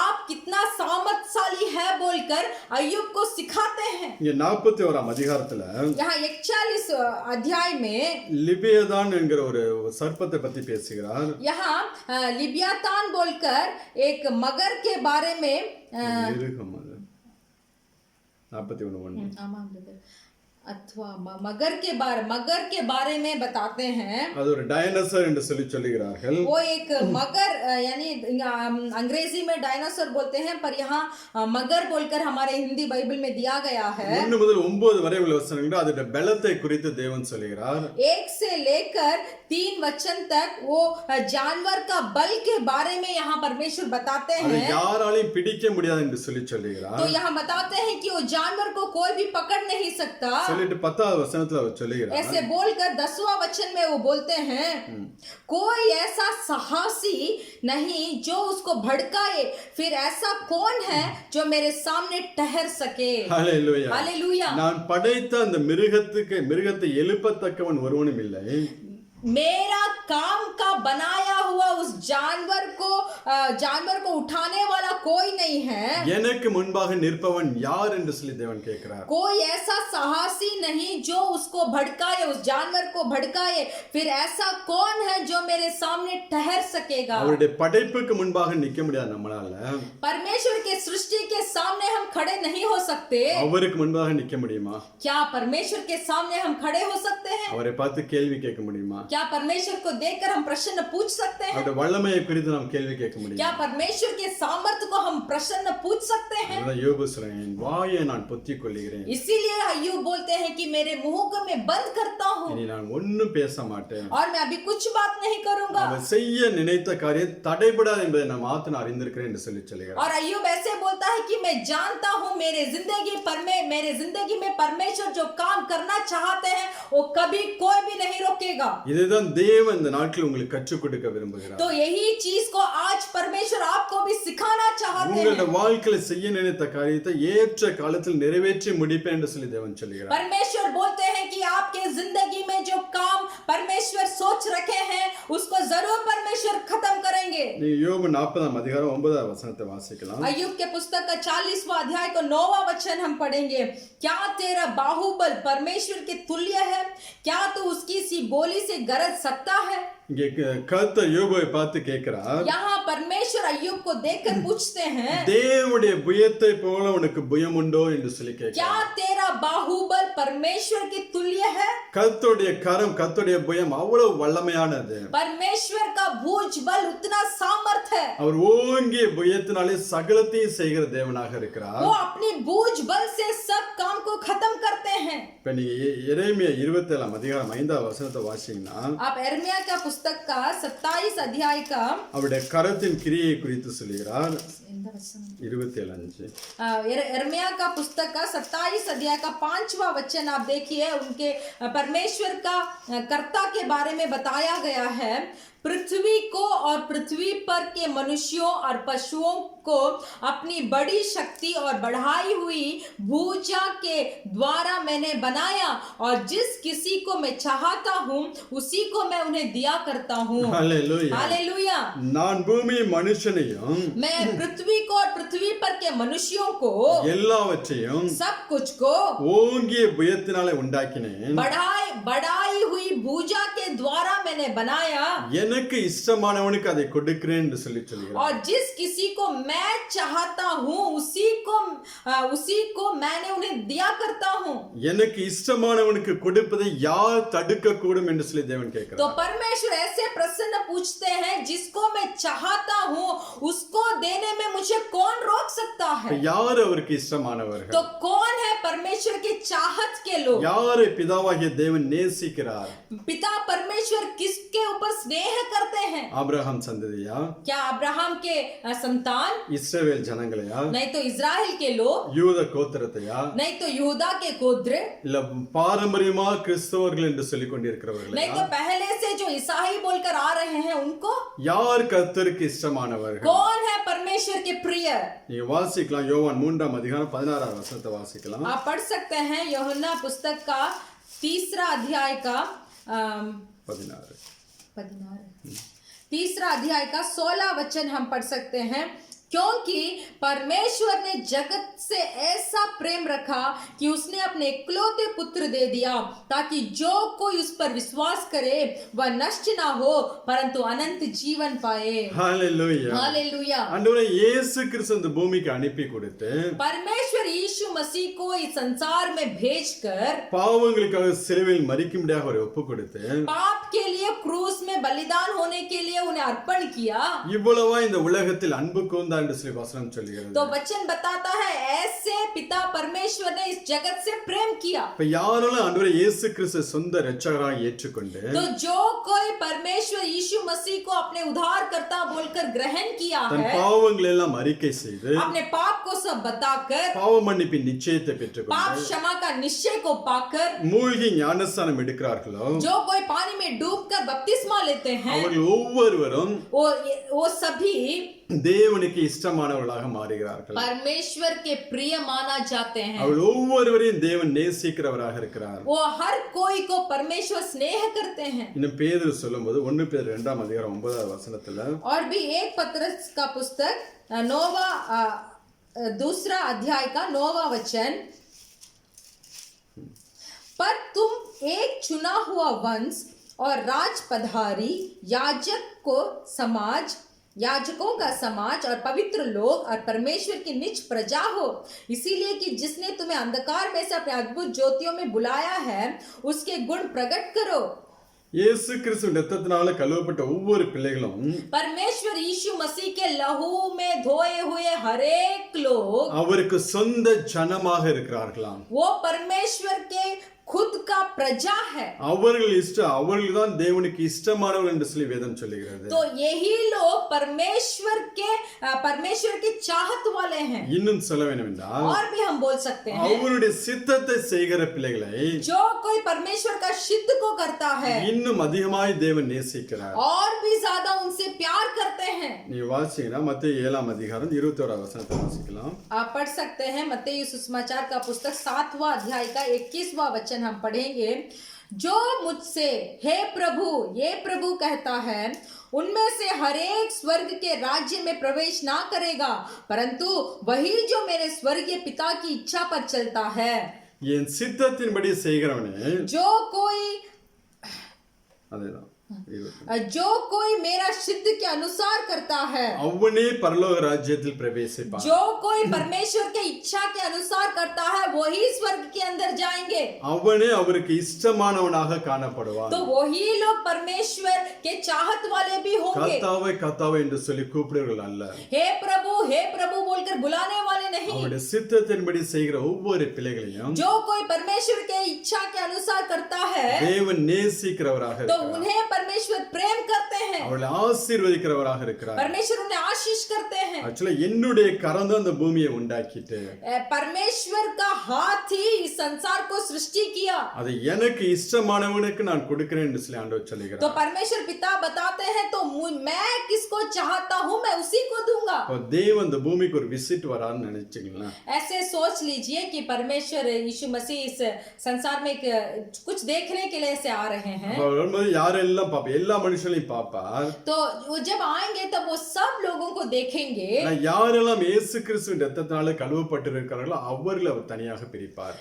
फिर भी जो कोई परमेश्वर यीशु मसीह के लहू में धोए गए हैं वो उसी को परमेश्वर अलग करेंगे. அதிலும் उसी में भी அவருடைய சித்தத்தை யாரெல்லாம் செஞ்சாங்களோ அவங்கள தனியா பிரிப்பார். फिर उन लोगों में से परमेश्वर का इच्छा को जो पूरा किया है उनको अलग करेंगे. இப்ப நம்ம எந்த கூட்டத்துல நிக்கிறோம்? तो हम कौन सा भीड़ में खड़े हैं? 3 விதமான கூட்டத்தை ஆண்டவர் இங்க பார்க்கிறாரு. 3 तरीके के भीड़ को परमेश्वर यहाँ देखते हैं. ஒன்னு இயேசு கிறிஸ்துவை சொந்த இரட்சகராக ஏற்றுக்கொள்ளாத ஒரு கூட்டம். एक है जो परमेश्वर यीशु मसीह को अब तक ग्रहण नहीं किया. இரண்டாவது கூட்டம் दूसरा भीड़ है இயேசு கிறிஸ்துவின் இரத்தத்தினால கழுவப்பட்ட பிள்ளைகள். यीशु मसीह के लहू के द्वारा धोए हुए लोग. அதிலிருந்து இன்னொரு கூட்டத்தை பிரிக்கிறார். तो उस भीड़ से और भी अलग करते हैं அவருடைய சித்தத்தை செய்கிற பிள்ளைகள். जो कोई उसका सिद्ध को इच्छा को पूरा किया है वो तीसरा भीड़ है. இப்ப நீங்க எந்த கூட்டத்துல நிக்கிறேன்னு சொல்லி நீங்களே தீர்மானிச்சீங்க. तो आप भी निर्णय कर लीजिए कि ये 3 भीड़ों में से आप कौन सा भीड़ में के अंदर खड़े हैं. நீங்க தேவனுடைய சித்தத்தை செய்யும்போது अगर आप परमेश्वर का इच्छा को पूरा करेंगे அவருடைய சித்தத்தை நிறைவேற்றும் போது परमेश्वर का इच्छा को अगर आप पूरा करेंगे அவருக்கு பிரியமானவைகளை செய்யும் போது अगर परमेश्वर का प्रिय को आप करेंगे உண்டாக்கின அந்த பூமியை உங்களுக்கு கொடுத்து ஆசீர்வதிக்கிறவராக तो இருக்கிறார். अपने काम के अपने हाथों से रचाया हुआ सृष्टि किया हुआ इस पृथ्वी को आपके लिए देंगे. இந்த பூமிக்குரிய சகல ஆசீர்வாதங்களாலும் ये पृथ्वी के सारे आशीर्वाद जो है மறுமை பரலோகத்துக்குரிய எல்லா ஆசீர்வாதங்களையும் கொடுத்து தேவன் உங்களை நடத்துகிறவராக और இருக்கிறார். परलोक के आशीर्वाद को देखकर भी परमेश्वर आपका आशीष करेंगे. யோபு 38ஆம் அதிகாரம் अय्यूब का 48 अध्याय இங்க 14வது வசனம் 14 अय्यूब का पुस्तक 48 अध्याय उसका 48 का 14 वचन, वह ऐसा बदलता है जैसा मोहर के नीचे चिकनी मिट्टी बदलती है और सब वस्तुएं मानो वस्त्र पहने हुए दिखाई देती है। இன்னும் கொஞ்ச நாட்கள்ல और थोड़ा दिन में ஆண்டவரே இயேசு கிறிஸ்து இரண்டாம் வருகைக்கு அப்புறம் परमेश्वर का दूसरा आगमन के बाद இந்த பூமி வேற ஒரு ரூபம் கொள்ளும் என்று சொல்லி வேதம் சொல்கிறது. ये पृथ्वी जो है और कुछ रूप लेगा। அந்த பூமியும் தேவன் நம்மளை வைத்து ஆசீர்வதிக்கிறவராக இருக்கிறார். तो वो बदली हुई एक पृथ्वी पर परमेश्वर हमें रखकर आशीर्वाद करेंगे। புதிய வானம் புதிய பூமியிலும் தேவன் நம்மளை வைத்து ஆசீர்வதிக்கிறார்.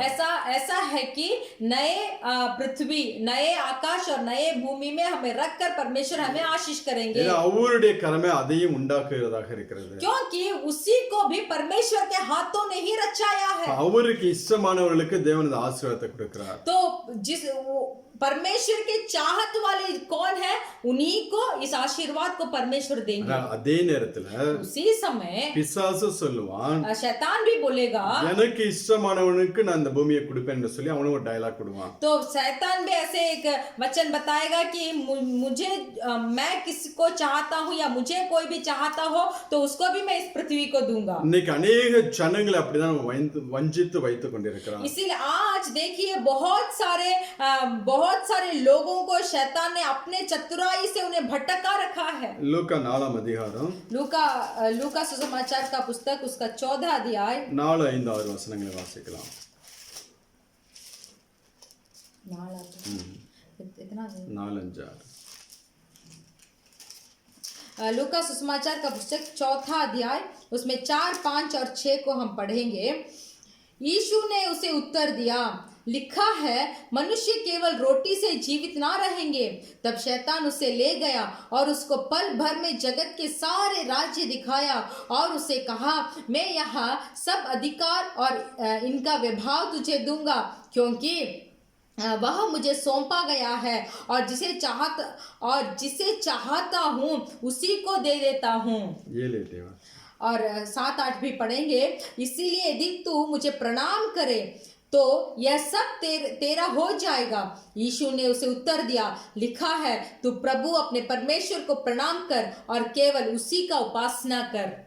இங்கே ஆண்டவர் இயேசு கிறிஸ்துவை यहाँ परमेश्वर यीशु मसीह को ஒரு மலையின் உச்சியில கொண்டு போய் பிசாசு வைத்து एक पर्वत के ऊपर लेके जाता है शैतान। இந்த பூமியின் சகல மகிமையை அவர் காண்பிச்சு கொடுக்கிறார். ये पृथ्वी के सारे महिमा को उन्हें दिखाता है। நீ என்னை பணிந்து கொண்டால் अगर तू मुझे प्रणाम करेगा இதெல்லாம் உமக்கு கொடுக்கிறேன், तो ये सब तेरा हो जाएगा, இவையெல்லாம் எனக்கு ஒப்பு கொடுக்கப்பட்டிருக்கிறது, क्योंकि ये सब मुझे दिया गया है। எனக்கு இஷ்டமானவனுக்கு இவைகளை கொடுப்பேன் என்று சொல்லுகிறார். तो शैतान बोलता है जिसको मैं चाहता हूँ उसको ये पृथ्वी के सारे आशीष को मैं दूंगा। ஆண்டவர் இயேசு கிறிஸ்து கர்த்தர் ஒருவரை மாத்திரம் ஆராதிப்பாயாக என்று சொல்லி இருக்கிறது. फिर भी वहां यीशु मसीह ने शैतान को उत्तर दिया, तू प्रभु अपने परमेश्वर को प्रणाम कर और केवल उसी का उपासना कर। பிசாசை மேற்கொள்கிறார். वहां शैतान के ऊपर एक जय को प्राप्त करते हैं। பிசாசு சொல்லுங்க இவைகளெல்லாம் எனக்கு ஒப்பு கொடுக்கப்பட்டிருக்கிறது என்று சொல்லி. शैतान बोलता है ये सब मेरे लिए दिया गया है। இவனுடைய கரத்துல யாரும் ஒப்பு கொடுக்கவில்லை. शैतान के हाथों में कोई किसी को सौंपा नहीं है।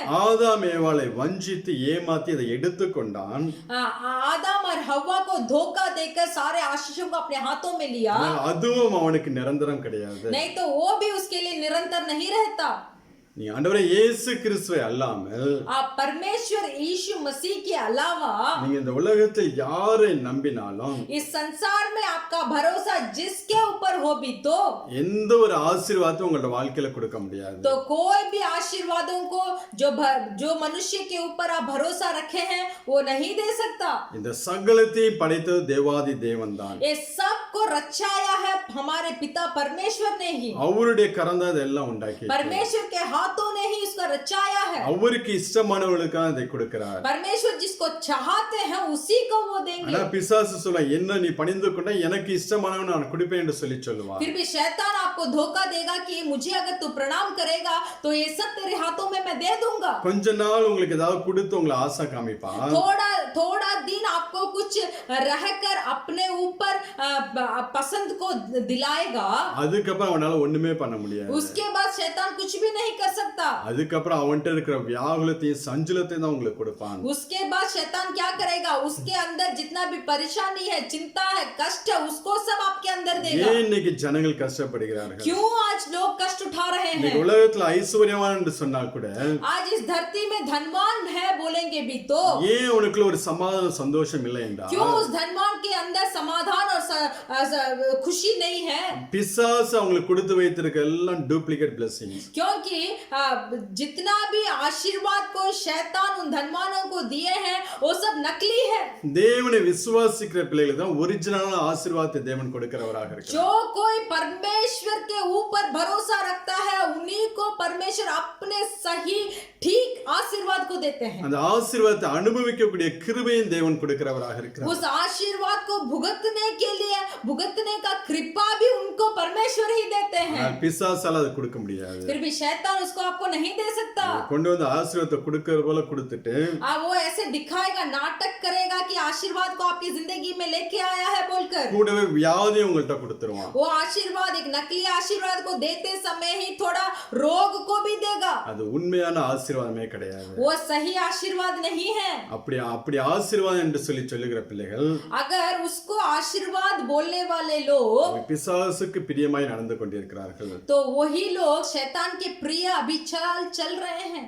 தேவ பிள்ளைகள் परमेश्वर के लोग தங்களோட வாழ்க்கையில ஜெபம் இல்லாம अपने जीवन में बिना प्रार्थना के வேதம் வாசிக்காம इस बाइबल को नहीं पढ़ते हैं பரிசுத்தம் இல்லாம और पवित्रता नहीं है, தேவனுக்கு ஊழியம் செய்யாமல் இருந்தால் परमेश्वर के सेवकाई अगर नहीं करेंगे அவர்கள் பிசாசுக்கு இஷ்டமானவர்கள். तो वो लोग शैतान के चाहत वाले हैं। பிசாசுடைய காரியத்தை தங்களுக்குள்ள நிறைவேற்றி கொண்டிருக்கிறார்கள். शैतान के कार्यों को अपने अंदर भरपूरी कर रहे हैं।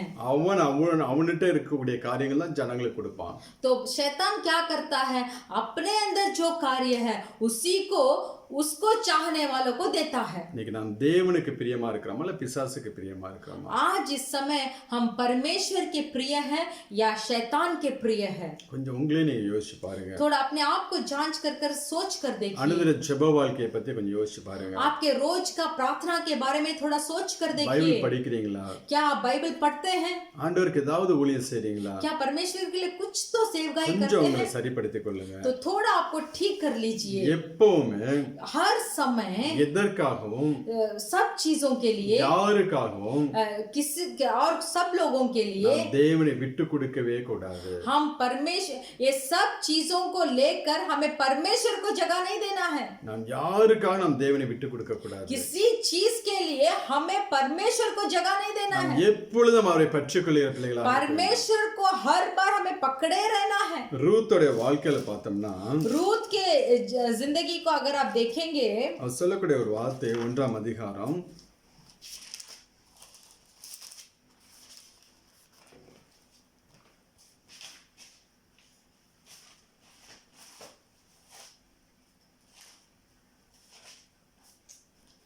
16-17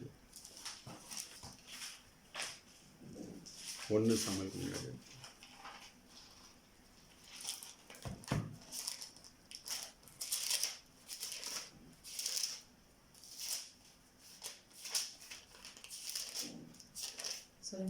रूत 1:16-17 रूत का पुस्तक 1 उसका 16 और 17 को हम पढ़ेंगे। रूत बोली, तू मुझसे यह विनती ना कर कि मुझे त्याग या छोड़कर लौट जा, क्योंकि जिधर तू जाए उधर मैं भी जाऊंगी, जहां तू टिके वहां मैं भी टिकूंगी। मेरे लोग होंगे और तेरा परमेश्वर मेरा परमेश्वर होगा। जहां तू मरेगी वहां मैं भी मरूंगी और वही मुझे मिट्टी दी जाएगी। यदि मृत्यु छोड़ और किसी कारण मैं तुझसे अलग हो तो यहोवा मुझसे वैसे ही वरन उससे भी अधिक करे। Hallelujah hallelujah. இங்க ரூத் தேவனை உறுதியாய் பற்றி கொண்டாள். यहाँ रूत परमेश्वर में अच्छा से टिक गई थी। ஒரு புறஜாதி பெண் एक अन्य जाति का एक स्त्री थी, தன் கணவன் மரித்து போய்விட்டான். उसके पति मर गया, தன் மாமி மாத்திரம் இருக்கிறாள். उसके सास ही है, அவள் வேற தேசத்தை சேர்ந்தவள். वो उसका सास और एक देश की है। ஆனால் ரூத் சொல்லுகிறாள், फिर भी रूत बोलती है, உம்முடைய தேவனே என்னுடைய தேவன், तेरा परमेश्वर ही मेरा परमेश्वर है, உம்முடைய ஜனமே என்னுடைய ஜனம், तेरे लोग मेरे लोग है, நீர் எங்கே மரிக்கிறோ जहाँ तू मरेगी அங்கே நானும் மரணம் அடைந்து वहाँ मैं भी मरूंगी, அங்கே அடக்கம் பண்ணப்படுவேன் என்று சொல்லி फिर वही मुझे मिट्टी दी जाएगी। தேவனை உறுதியாய் பற்றிக் கொள்கிறார். ऐसे परमेश्वर को अच्छा से पकड़ ली है। தன் கணவன் இழந்த போதிலும் अपने पति मर गया है, தன் சொந்த குடும்பத்துக்கு போகாமல், अपने खुद का परिवार में नहीं गई, தன்னோட கூட பிறந்தவர்களை தேடாமல் अपने सगे भाई और बहन को रूत ने नहीं ढूंढा, இஸ்ரவேல் தேவனை உறுதியாய் பற்றிக் கொண்டார். इजराइल के परमेश्वर को अच्छा से पकड़ ली है। அதனால அவளுடைய வாழ்க்கை ரொம்ப ஆசீர்வாதமாக இருந்துச்சு. इसीलिए रूत का जीवन बहुत आशीर्वाद था। 2ஆம் அதிகாரம் 12ஆம் வசனத்துல दूसरा अध्याय का 12 वचन में, यहोवा तेरे कार्य का फल दे और इजराइल का परमेश्वर यहोवा जिसके पंखों तले तू शरण ले आई है तुझे पूरा बदल दे। ஹல்லேலூயா. हालेलुया। அவருடைய செட்டையின் மறைவில் வந்த உனக்கு परमेश्वर यहोवा जिसके पंखों तले तूने शरण ली है, அவரால் நிறைவான ஆசீர்வாதம் உண்டாகும் என்று சொல்லி போவாஸ் சொல்லுகிறார். तो पोवास बताता है कि वो परमेश्वर के द्वारा तुझे भरपूर आशीर्वाद கண்பான தேவ मिलेगी। பிள்ளைகளே, मेरे प्रिय परमेश्वर के लोगों, தேவனை உறுதியா நீங்க பிடித்துக் கொண்டீர்கள் என்றால் परमेश्वर को अगर आप एक जड़ के तरह पकड़ लेंगे तो எல்லா சூழ்நிலையிலும் அவரை நீங்க ஆராதிக்கிற பிள்ளைகளாக, जो भी हालत है वही हालत में अगर आप परमेश्वर की आराधना करेंगे, செபிக்கிறவர்களாக, प्रार्थना करने वाले, அவருக்கு ஊழியம் செய்கிறவர்களாக இருந்தீர்கள் என்றால் परमेश्वर की सेवकाई करने वाले अगर आप होंगे, கர்த்தர் உங்களின் நிறைவான ஆசீர்வாதத்தால் நிறைக்கிறவராக இருக்கிறார். परमेश्वर आपको भी एक भरपूर आशीर्वाद से भरेंगे। எதற்காக நாம் தேவனை ஒரு நாளும் விட்டு கொடுக்க கூடாது. किसी चीज के लिए हमें परमेश्वर को छोड़ना नहीं है। எந்த ஒரு காரியங்களையும் तो जो कुछ काम होगा, தேவன் நம்முடைய வாழ்க்கையில் நிர்ணயம் பண்ணி வைத்திருக்கிறாரோ, जो कोई काम परमेश्वर ने हमारे लिए निर्णय कर कर रखे हैं, அதை செய்ய வல்லமை உள்ளவராக இருக்கிறார். तो उस काम को करने में परमेश्वर सामर्थशाली है। அதை நாம் அவரை உறுதியாக பிடித்துக் கொள்ள வேண்டும். इसीलिए हमें परमेश्वर को बहुत अच्छा तरह से पकड़ लेना चाहिए। இஸ்ரவேல் ஜனங்களை பாத்தீங்கன்னா इजराइल लोगों को अगर आप देखेंगे, அவர்கள் எகிப்தின் அடிமைத்தனத்திலிருந்து वो मिस्र देश के दास्तों में थे, கானான் தேசத்தில் கொண்டு வந்து வைத்து ஆசீர்வதிக்கும்படியாக कनान देश में लेकर आकर आशीर्वाद करने के लिए தேவன் அந்த ஜனங்கள் மத்தியில கடந்து வருவார். परमेश्वर उन लोगों के मध्य में आते हैं। ஆனா வழியில அதை தடுப்பதற்கு எவ்வளவோ பிசாசு காரியங்களை கொண்டு வருவான். फिर भी रास्ते में वो लोग कानान जाने में रोकने के लिए शैतान बहुत सारे काम को बीच में लेके आता है। பிரபலமான ராஜாக்கள் அவர்களுக்கு விரோதமாக எழும்புவார்கள். बहुत प्रबल राजाओं वो इजराइल लोगों के विरुद्ध उठकर आते हैं, ஆனால் யாராலையும் தடுத்து நிறுத்த முடியவில்லை. फिर भी कोई भी उनका प्रयाण को रोक नहीं सका। தேவன் அவர்களை நடத்தி கொண்டு வந்து கானான் தேசத்திலே நாட்டினார். परमेश्वर उन्हें लेके आकर उस कनान देश में उन्हें बैठाया। வழியில யாரெல்லாம் முறுமுறுத்தார்களோ, தேவனுக்கு விரோதமாக இருந்தாலும் அவர்கள் மாத்திரம் மரித்தார்கள்.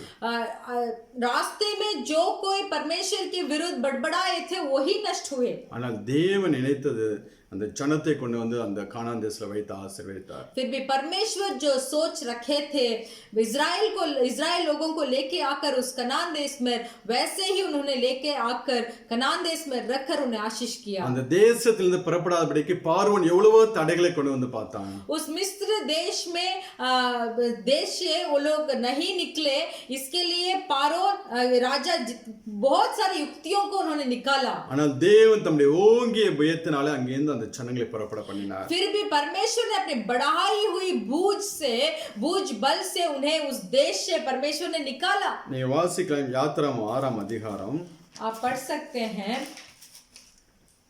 6ஆம் அதிகாரம் निर्गमन का पुस्तक 6वां अध्याय 1வது வசனம் 5வது வசனம். उसका पहला वचन और 5वां वचन को हम पढ़ेंगे। तब यहोवा ने मूसा से कहा, अब तू देखेगा कि मैं फिरौन से क्या करूंगा, जिससे वह उनको बरबस निकालेगा। वह तो उन्हें अपने देश से बरबस निकाल देगा। इजराइली जिन्हें मिस्री लोग दास्तव में रखते हैं उनका करहाना भी सुनकर मैंने अपनी वाचा को स्मरण किया है. 5வது வசனம் 1 to 5 ஆகுது. இல்ல 1 and 5. 1 and 5 இல்ல மூன்றாம் அதிகாரம் யாத்ராம 3ஆம் அதிகாரம் और भी निर्गमन का पुस्तक 3रा अध्याय 7வது வசனத்தை வாசிக்கலாம். 7वां वचन को हम पढ़ेंगे.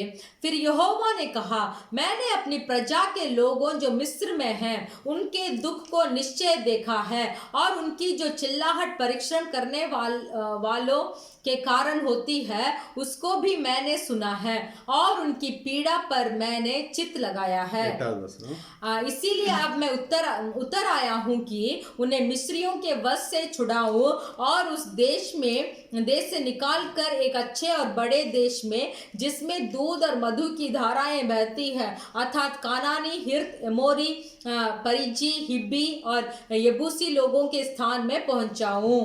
இந்த இஸ்ரவேல் ஜனங்களோட வாழ்க்கையில ये इजराइल लोगों की जीवन में தேவன் ஆபிரகாமோட ஒரு உடன்படிக்கையை ஏற்படுத்துவார். परमेश्वर अब्राहम के साथ एक वाचा बांधते हैं. 400 ஆண்டு காலம் அவர்கள் அடிமையாக இருப்பார்கள்.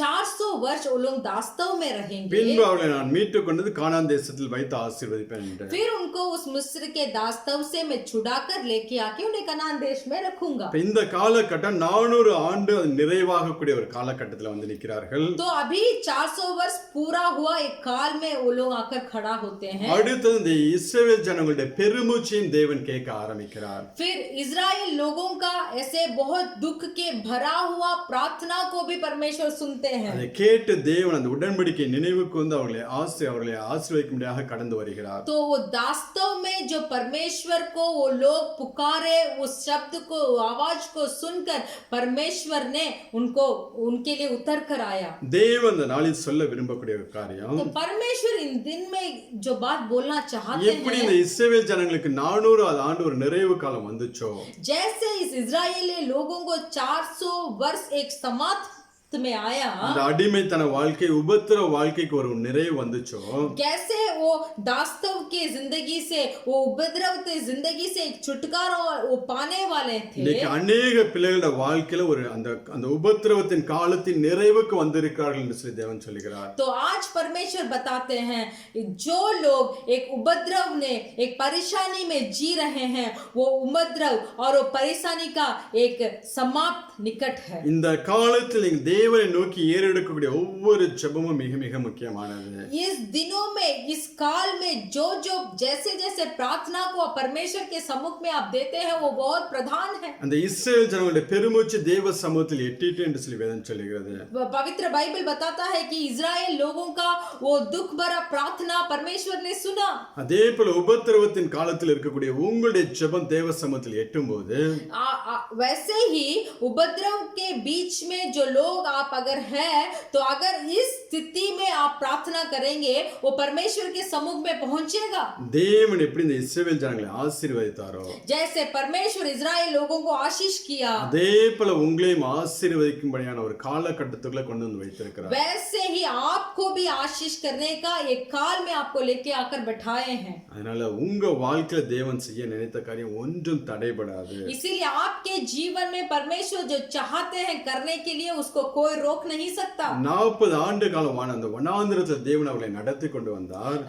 40 वर्ष उस जंगल में परमेश्वर ने उन्हें अगुवाई किया. எவ்வளவோ அவங்களுக்கு விரோதமான காரியங்கள் எழும்பினது. इजरायलियों के विरोध कितना बड़ा कार्य उठे भी तो யாராலையும் அதை தடுத்து நிறுத்தவே முடியவில்லை. फिर भी उनका कनान देश का पहुंचने का वो प्रयाण को कोई भी रोक नहीं सका. தேவன் அப்படியாக அவர்களை கொண்டு வந்த தேசத்தில் வைத்து ஆசீர்வதித்தார். ऐसे परमेश्वर ने उन्हें अगुवाई कर कनान देश में रखकर आशीष किया. அதே போலதான் தேவன் இந்த நாட்கள் சொல்லக்கூடியது, वैसे ही परमेश्वर इन दिनों में भी बोलना चाहते हैं, துக்க நாட்கள் முடிந்து போயிட்டது என்று சொல்லி சொல்கிறார். तेरे दुख का दिनों का समाप्त हुआ. இனி வரக்கூடிய ஒவ்வொரு நாளும் உனக்கு ஒரு விசேஷித்த நாளா இருக்க முடியாக और आने वाले दिन आपके लिए एक विशेष रहने के लिए தேவன் தம்முடைய காரியங்களை உன் வாழ்க்கையில செய்ய போகிறார். परमेश्वर अपने कार्य को आपके जिंदगी में करने वाले हैं. யோபுடைய வாழ்க்கையை பார்த்தோம்னா अय्यूब का जीवन को देखिए, அவனை குறித்து வேதம் சொல்லுகிறது. उसके बारे में हमारा पवित्र बाइबल बताता है.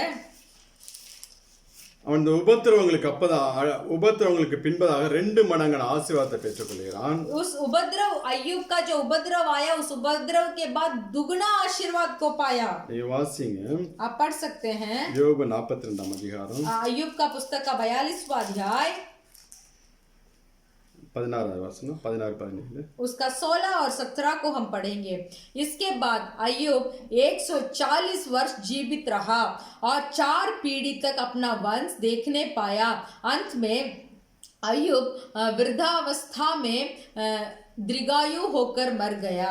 ஹalleluya. हालेलुया. இந்த சம்பவங்களுக்கு அப்புறம் ये संभव के बाद யோபு 2 மடங்காய் ஆசீர்வதிக்கப்பட்டதுக்கு அப்புறம் अय्यूब दुगना आशीर्वाद को प्राप्त करने के बाद 140 வருஷம் உயிரோடு இருந்து 140 वर्ष वो जीवित रहा 4 தலைமுறை பிள்ளைகளை கண்டானா. और 4 पीढ़ी तक अपना वंश को देखा. யோபு நெடுநாளாய் இருந்து अंत में अय्यूब பூரண வயதுள்ளவனாய் மரித்தான் என்று சொல்லி வேதம் तो சொல்லுகிறது. हमारा बाइबल बताता है अंत में अय्यूब वृद्धावस्था में दीर्घायु होकर मर गया. அதற்கு முன்பதாக எத்தனை ஆண்டுகள் இருந்தான் என்று சொல்லி வேதம் சொல்லவில்லை. इसके पहले अय्यूब कितना वर्ष जी रहे थे बोलकर नहीं बताया गया. ஆனால் அவன் 2 மடங்காய் ஆசீர்வதிக்கப்பட்டதுக்கு அப்புறம் फिर भी जब दुगना आशीर्वाद को अय्यूब जब प्राप्त किए 140 வருஷம் உயிரோடு இருந்தான். उसके बाद 140 वर्ष अय्यूब जीवित रहे. அதுக்கப்புறம் ஒவ்வொரு நாளும் அவன் வாழ்க்கையில விசேஷித்த நாளாய் இருந்தது. उसके उपद्रव के बाद एक एक दिन जब परमेश्वर से दुगना आशीर्वाद को पाता है एक एक दिन उसके लिए विशेष था. அதனால வேதம் அந்த நாட்கள் இங்க ரெக்கார்ட் பண்ணி வைத்திருக்கிறது. तो इसीलिए हमारा बाइबल उन दिनों को यहाँ बता कर रखे हैं. எனக்கு அன்பான தேவ பிள்ளைகளே, मेरे प्रिय परमेश्वर के இவ்வளவு लोगों, நாள் நீங்கள் உபத்திரவத்தின் பாதையிலே கடந்து வந்திருக்கலாம். अगर इतना दिन आप एक उपद्रव के रास्ते में பல चलकर आए இழப்புகள் हैं மத்தியிலே நீங்கள் கடந்து வந்திருக்கலாம். बहुत सारी चीजों को अगर आप खोए हैं तो உங்களுடைய வாழ்க்கையில யோபுவை போல அனுபவங்கள் இருக்கலாம். अगर आपके जीवन में अय्यूब की तरह अनुभव हो सकता है, ரூத்தை போல ஒரு அனுபவம் இருக்கலாம். रूत की तरह भी एक अनुभव हो सकता है. ஆனால் தேவன் சொல்லக்கூடியது फिर भी परमेश्वर बताते हैं இது எல்லாம் முடிவுக்கு நேராக வரக்கூடிய காலகட்டத்தில் நான் என் ஜனத்தை கொண்டு வந்து வைத்திருக்கிறேன். ये सब समाप्त होने का एक काल में मेरे लोगों को मैं लेकर आकर खड़ा किया हूँ. நான் என் பிள்ளைகளை ஆசீர்வதிக்கக்கூடிய காலம் தொடங்கி விட்டது. मैं मेरे लोगों को आशीर्वाद करने का काल शुरू हो गया है. இனி உள்ள ஒவ்வொரு நாட்களும் பிள்ளைகளுக்கு விசேஷித்த விதமான நாளாய் இருக்கும் என்று சொல்லி தேவன் சொல்லுகிறார். तो परमेश्वर बताते हैं आने वाले एक एक दिन उनके लिए विशेष होगा.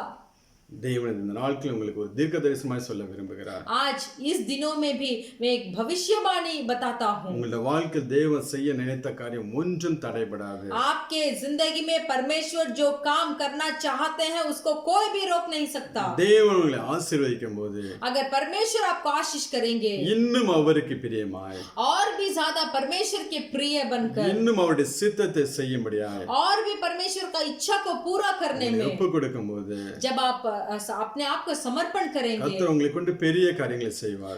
परमेश्वर आपको लेकर बहुत बड़ा काम करेंगे. இன்னும் தேவன் உங்களுடைய வாழ்க்கையில और भी परमेश्वर आपके जीवन में செய்ய நினைத்த காரியம் தடைபடாமல் இருக்க வேண்டும் என்றால் परमेश्वर का काम आपके जिंदगी में रुकावट नहीं होना चाहिए. तो ஒரே ஒரு ஃபார்முலாவை சொல்லிவிட்டு நான் முடிக்கிறேன்.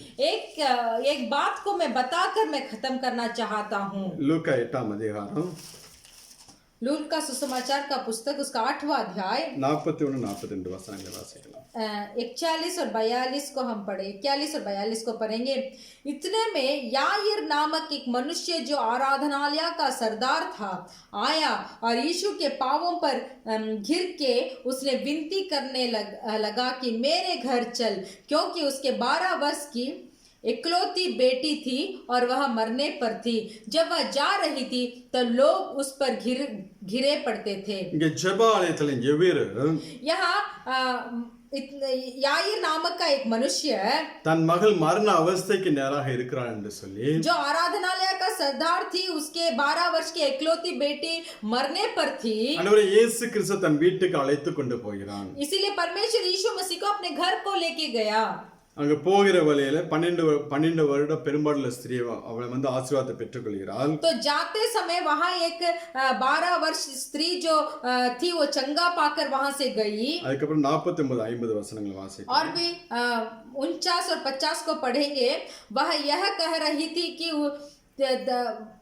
वह यह कह ही रहा था कि किसी ने आराधनालय के सरदार के यहाँ से आकर कहा, तेरी बेटी मर गई, गुरु को दुख ना दे। यीशु ने यह सुनकर उसे उत्तर दिया, मत डर, केवल विश्वास रख तो वह बच जाएगी। ஹல்லேலூயா. हालेलुया। ஆண்டவரே இயேசு கிறிஸ்து அங்கே போய் கொண்டிருக்கிறார். परमेश्वर यीशु मसीह वहां जा रहा था, ஆனால் அந்த அந்த மகளை ஆசீர்வதிக்கும்படியான फिर भी वहां उसकी बेटी को आशीर्वाद करने के ஒரு लिए எதிர்மறையான சூழ்நிலை அங்கே நடக்க ஆரம்பிக்கிறது. वहाँ एक हालत बदले हुई हालत वहाँ उठती है। அந்த சூழ்நிலை அதை தடுக்கும்படியாக வந்து நிக்கிறது. वो हालत उस आशीर्वाद को रुकावट को लेके आने के जैसा होता है। ஆனால் ஆண்டவர் இங்க சொல்லக்கூடியது, फिर भी परमेश्वर यहाँ बताते हैं, விசுவாசம் உள்ளவனாயிரு என்று சொல்லி केवल विश्वास रख। அடுத்ததாக दूसरा, ஆண்டவர் அந்த வீட்டுக்குள்ளே போகிறார். परमेश्वर उस घर के अंदर जाते हैं। பேதுரு, யாக்கோபு, யோவான் 3 பேரையும் पतरस, यूहन्ना और याकूब, ये 3 लोगों को அந்த பெற்றோர்களையும் கூட்டிக் கொண்டு வீட்டுக்குள்ளே போகிறார். और उसके माता पिता को लेकर वो घर के अंदर जाते हैं। பாக்கி எல்லாரையும் அங்க வெளியே போக பண்ணி और बाकी जितने भी वहां थे उनको सब बाहर रखने के लिए बोले। அந்த பிள்ளையை உயிரோடு எழும்ப பண்ணுகிறார். वो बेटी को उन्होंने जिंदा उठाया। அதாவது எவ்விரு ஆண்டவரை இயேசு கிறிஸ்து வீட்டுக்கு கூப்பிடும்போது जब यावीर नामक का वो मनुष्य परमेश्वर यीशु मसीह को अपने घर में बुलाते समय அந்த பிள்ளையை ஆசீர்வதிக்க வேண்டும் என்பது தேவனுடைய சித்தம். तो परमेश्वर का इच्छा ये था कि वो बेटी को उन्हें आशीर्वाद करना है। அதை தடுத்து போடும்படியாக சூழ்நிலைகள் எதிர்மறையாக வருகிறது. तो उसको रोकने के लिए हालात थोड़ा बदली जैसी आती है। ஆனால் ஆண்டவர் விசுவாசம் உள்ளவனாயிரு என்று சொல்லி அவனை பலப்படுத்துகிறார். फिर भी उस एवीर को परमेश्वर बोलते हैं तो विश्वास रख। அடுத்ததாக दूसरा, ஜெபிக்கிற பிள்ளைகளை தன்னோடு சேர்த்துக் கொள்கிறார். प्रार्थना करने वालों को अपने साथ वो मिला लेते हैं। அதுக்கப்புறம் தேவையில்லாத அபிசுவாசிகள், அதாவது அழுது புலம்புற எல்லா ஜனங்களையும் வெளியே போக பண்ணுகிறார். फिर जो मनुष्य जो अविश्वासी थे और रो रहे थे, बड़बड़ा रहे थे, उनको सब बाहर रोकने के लिए बोला। தேவையில்லாத ஜனங்களை எல்லாம் வெட்டி விடுகிறார். जो लोग नहीं चाहिए उनको सब काट कर बाहर रख देते हैं। அதுக்கப்புறம் அந்த மகளை மரித்தவளை உயிரோடு எழும்ப பண்ணுகிறார். उसके बाद जो मरी हुई बेटी को वो जीवन उठाते हैं। இதுல இருக்கிற ஃபார்முலா என்னன்னா, इसका मतलब क्या है? ஒவ்வொரு நாளும் ஆண்டவரே இயேசு கிறிஸ்துவை நம் வீட்டுக்கு அழைக்கிறவர்களாக இருக்க வேண்டும். प्रतिदिन हमें परमेश्वर को हमारे घर में, हमारे जिंदगी में निमंत्रण करना चाहिए। ஒவ்வொரு நாளும் அதிகாலை எழுந்து நாம் தேவனை ஆராதிக்கும் போது, प्रतिदिन भोर के समय उठकर हम परमेश्वर को आराधना करते समय, நம் ஜெபத்தில் அவரை தேடும் போது, हमारे प्रार्थना में हम परमेश्वर को ढूंढते समय, நம் வீட்டுக்கு கடந்து வருகிறவராக இருக்கிறார். तो वो हमारे घर पे आते हैं। ஒருவேளை சூழ்நிலைகள் எதிர்மறையா இருந்தாலும் अगर हालात उसकी विरोध है भी तो நாம் விசுவாசம் உள்ளவர்களாக இருக்க வேண்டும். हमें विश्वास बनकर रहना चाहिए। அடுத்ததாக दूसरा, ஜெபிக்கிற பிள்ளைகளோடு ஒரு ஐக்கியத்தை நாம் வைத்துக் கொள்ள வேண்டும். जो प्रार्थना करते हैं, जो भाई जो बहन प्रार्थना करते हैं, उसके साथ हमारा मेल और मिलन रहना இங்கே चाहिए। பேதுரு, யாக்கோபு, யோவான் 3 பேரை மாத்திரம் கூட்டிக் கொண்டு ஆண்டவர் அந்த வீட்டுக்குள்ளே போகிறார். तो यहाँ परमेश्वर क्या करते हैं? पतरस, याकूब, यूहन्ना को लेकर वो घर के अंदर जाते हैं। நாமும் ஜெபிக்கிற பிள்ளைகளோடு ஒரு நல்ல ஐக்கியமாய் இருந்து, अगर हम भी प्रार्थना करने के साथ अच्छा से एक मेल मिलन कर रहेंगे, இணைந்து ஜெபிக்கும் போது जब उनके साथ अगर हम मिलकर प्रार्थना करेंगे, தேவன் அங்க அற்புதத்தை செய்கிறவராக तो இருக்கிறார். परमेश्वर यहाँ अद्भुत करते हैं। இன்னொரு காரியம் அங்கே பார்க்கிறோம், और एक कार्य को हम यहाँ देखते हैं, தேவையில்லாத ஜனங்களை வெளியே அனுப்புகிறார். जो लोग जरूरत नहीं है उनको बाहर भेजते हैं। நம்மளுடைய வாழ்க்கையிலும் हमारे जीवन में भी தேவையில்லாத ஜனங்களை வெட்டி விட வேண்டும். जो लोग हमारे लिए जरूरत नहीं है उन्हें थोड़ा काट कर बाहर रखना चाहिए। எல்லாரோட நாம் பழக வேண்டும். हम सबके साथ तो बात कर सकते हैं, அவர்களை ரட்சிப்புகளை நடத்தும்படியாக उन्हें उधार पे अगुवाई करने के लिए அவர்களோட நல்ல ஒரு ஃப்ரெண்ட்ஷிப்பாக நாம் இருக்க வேண்டும். उनके साथ हम दोस्त बनकर रह सकते हैं। ஆனால் அதே நேரத்துல उसी समय அவருடைய கிரியைகளை செய்யும்படியாக நாம் ஒரு நாள் நம்மை விட்டு கொடுத்து விடக்கூடாது. तो उनका काम, उनका क्रिया को हम करने के लिए हमें उनके साथ नहीं जाना चाहिए। நம்ம பக்கம் தான் அவர்களை இழுக்க வேண்டும் ஒழிய हमें उन लोगों को हमारे पास ही खींचना है, அவர்கள் பக்கம் நாம் போய்விடவே கூடாது. उनके पास हमें नहीं जाना है। அப்படிப்பட்ட ஜனங்களை நாம் வெட்டி விட வேண்டும். उस तरीके के लोगों को हमें काट कर थोड़ा दूर रखना है। கொஞ்சம் யோசிச்சு பாருங்க, உங்க வாழ்க்கையில உங்க நேரத்தை வீணடிக்கக்கூடிய எந்த காரியமா இருந்தாலும் உங்களோட வாழ்க்கையை விட்டு எடுத்து போடுங்க. तो थोड़ा सोच कर देखिए, आपके जिंदगी में जो समय को बर्बाद करती हुई थोड़ा काम होंगे उसको थोड़ा काट कर बाहर फेंकिए। செபிக்க விடாதபடிக்கு आपको प्रार्थना करने के लिए प्रार्थना में रुकावट को लेके आ रही हो जो काम, ஆராதனைக்கு போக முடியாதபடிக்கு आराधना को जो आपको नहीं लेके जा सकती है वो काम, யாரெல்லாம் தடையை கொண்டு வருகிறார்களோ जो कोई उसमें रुकावट को लेके आते हैं அவர்கள் எல்லாம் நீங்கள் வெட்டி போட வேண்டும். उनको सब थोड़ा काट कर दूर में रखिए। என்னைக்கு எவ்வளவு தன் வீட்டுக்கு ஆண்டவரை இயேசு கிறிஸ்துவை கூப்பிட்டானோ जो दिन इस याईर मनुष्य यीशु मसीह को अपने घर में बुलाए थे அப்பவே ஆண்டவர் தீர்மானித்தது तभी परमेश्वर ने निर्णय किया அந்த மகளை ஆசீர்வதிக்க வேண்டும் என்று. उनके बेटी को उन्हें आशीर्वाद करना அதை था। தடுக்க முடியாத சூழ்நிலைகள் வந்துச்சு. उसे रोकने का एक हालत आया, ஆண்டவர் அதை பொருட்படுத்தவில்லை. फिर भी परमेश्वर उस पर बहुत ध्यान नहीं दिए। அந்த இடத்துல கடந்து போய் அற்புதத்தை செய்கிறார். वो याईर के घर में गए और अद्भुत को किए। இப்ப இன்னைக்கு உங்களோட வாழ்க்கையிலும் तो आज भी आपके जीवन में தேவன் செய்ய நினைத்த காரியம் ஒரு நாளும் தடைபடாது. परमेश्वर जो काम को सोच कर रखे हैं आपको करने के लिए उसमें कोई भी रुकावट नहीं आएगा। நீங்கள் அவருக்கு இஷ்டமான பிள்ளைகளாய் மாறும்போது जब आप परमेश्वर के चाहत मंद बन जाएंगे, அவருக்கு பிரியமான காரியங்களை செய்யும்போது अगर परमेश्वर के प्रिय काम करेंगे, அவருடைய சித்தத்தை செய்ய உங்களை ஒப்பு கொடுக்கும்போது परमेश्वर का सिद्ध को करने के लिए अगर आप अपने आप को समर्पण करेंगे, தேவன் இந்த பூமியில ஒரு உயர்ந்த ஸ்தானத்தில் வைத்து உங்களை ஆசீர்வதிப்பார். परमेश्वर इस पृथ्वी में एक ऊंचे स्थान में रखकर आपको आशीर्वाद करेंगे। உங்களுக்கு எந்த ஒரு தகுதியும் இல்லாமல் இருந்தாலும் अगर आपका कोई योग्य आप नहीं होंगे, தேவன் உங்களை உயர்த்துகிறவராக இருக்கிறார். परमेश्वर आपको ऊंचा करेंगे। ஒரே ஒரு வசனத்தை வாசித்து நாம் ஜெபிக்கலாம். एक ही वचन को हम पढ़कर हम प्रार्थना करेंगे। ஏசாயா 58 அதிகாரம் इसाया का पुस्तक 58 अध्याय का 14வது வசனம். उसका 14 वचन देखिए। तो तू यहोवा के कारण सुखी होगा और मैं तुझे देश के ऊंचे स्थानों पर चलने दूंगा। मैं तेरे मूल पुरुष याकूब के भाग की उपज में से तुझे खिलाऊंगा, क्योंकि यहोवा ही के मुख से यह वचन निकाला है। ஹல்லேலூயா. हालेलुया। ஆண்டவர் சொல்கிறார், यहाँ परमेश्वर बताते हैं, பூமியின் உயர்ந்த இடங்களில் உங்களை வைத்து इस देश के ऊंचे स्थान पर चलने दूंगा, உங்களை ஆசீர்வதிப்பார். तो आपको आशीष करेंगे। கர்த்தருடைய வாய் இதை சொல்லிற்று. परमेश्वर का मुख से यह वचन निकाला है। எனக்கு அன்பான தேவ பிள்ளைகளே, मेरे प्रिय परमेश्वर के लोगों, தேவன் என்னென்ன வாக்குத்தத்தம் உங்களை வாழ்க்கையில கொடுத்திருக்கிறாரோ परमेश्वर आपके जिंदगी में जो कोई वाचा को दिए हैं எல்லாவற்றையும் நிறைவேற்ற அவர் வல்லமை உள்ளவராக இருக்கிறார். सबको पूरा करने में परमेश्वर सामर्थ्यशाली है। நாம் அவருக்கு பிரியமாய் ஒப்பு கொடுக்கும்போது परमेश्वर को अगर हम परमेश्वर के चाहत के अनुसार अगर हम अपने आप को समर्पण करेंगे, நம்முடைய வாழ்க்கையில எண்ண முடியாத அதிசயங்களை செய்கிறவராக तो हमारे जीवन में परमेश्वर गिन भी नहीं सकते उतना अद्भुत काम को करेंगे। அவர் உறுதியாய் பிடித்துக் கொள்ளுங்கள். अच्छा से परमेश्वर को पकड़ लीजिए। கர்த்தர் உங்களை ஆசீர்வதிப்பார். परमेश्वर आपको आशीष करेंगे। जெபிக்கலாம். हम प्रार्थना करेंगे। Hallelujah, hallelujah, hallelujah, hallelujah. राहों को अंधेरों ने जब घेरा हो मेरे, प्रभु मुझको ले चले, मुझे डर ही नहीं है। फिरौन के सेना जब मेरे पीछे हो पड़ी, है बचाता यीशु मुझको, डर ही नहीं है। मेरे साथ मिलकर, राहों को अंधेरों ने घेरा हो मेरे, प्रभु मुझको ले चले, मुझे डर ही नहीं है।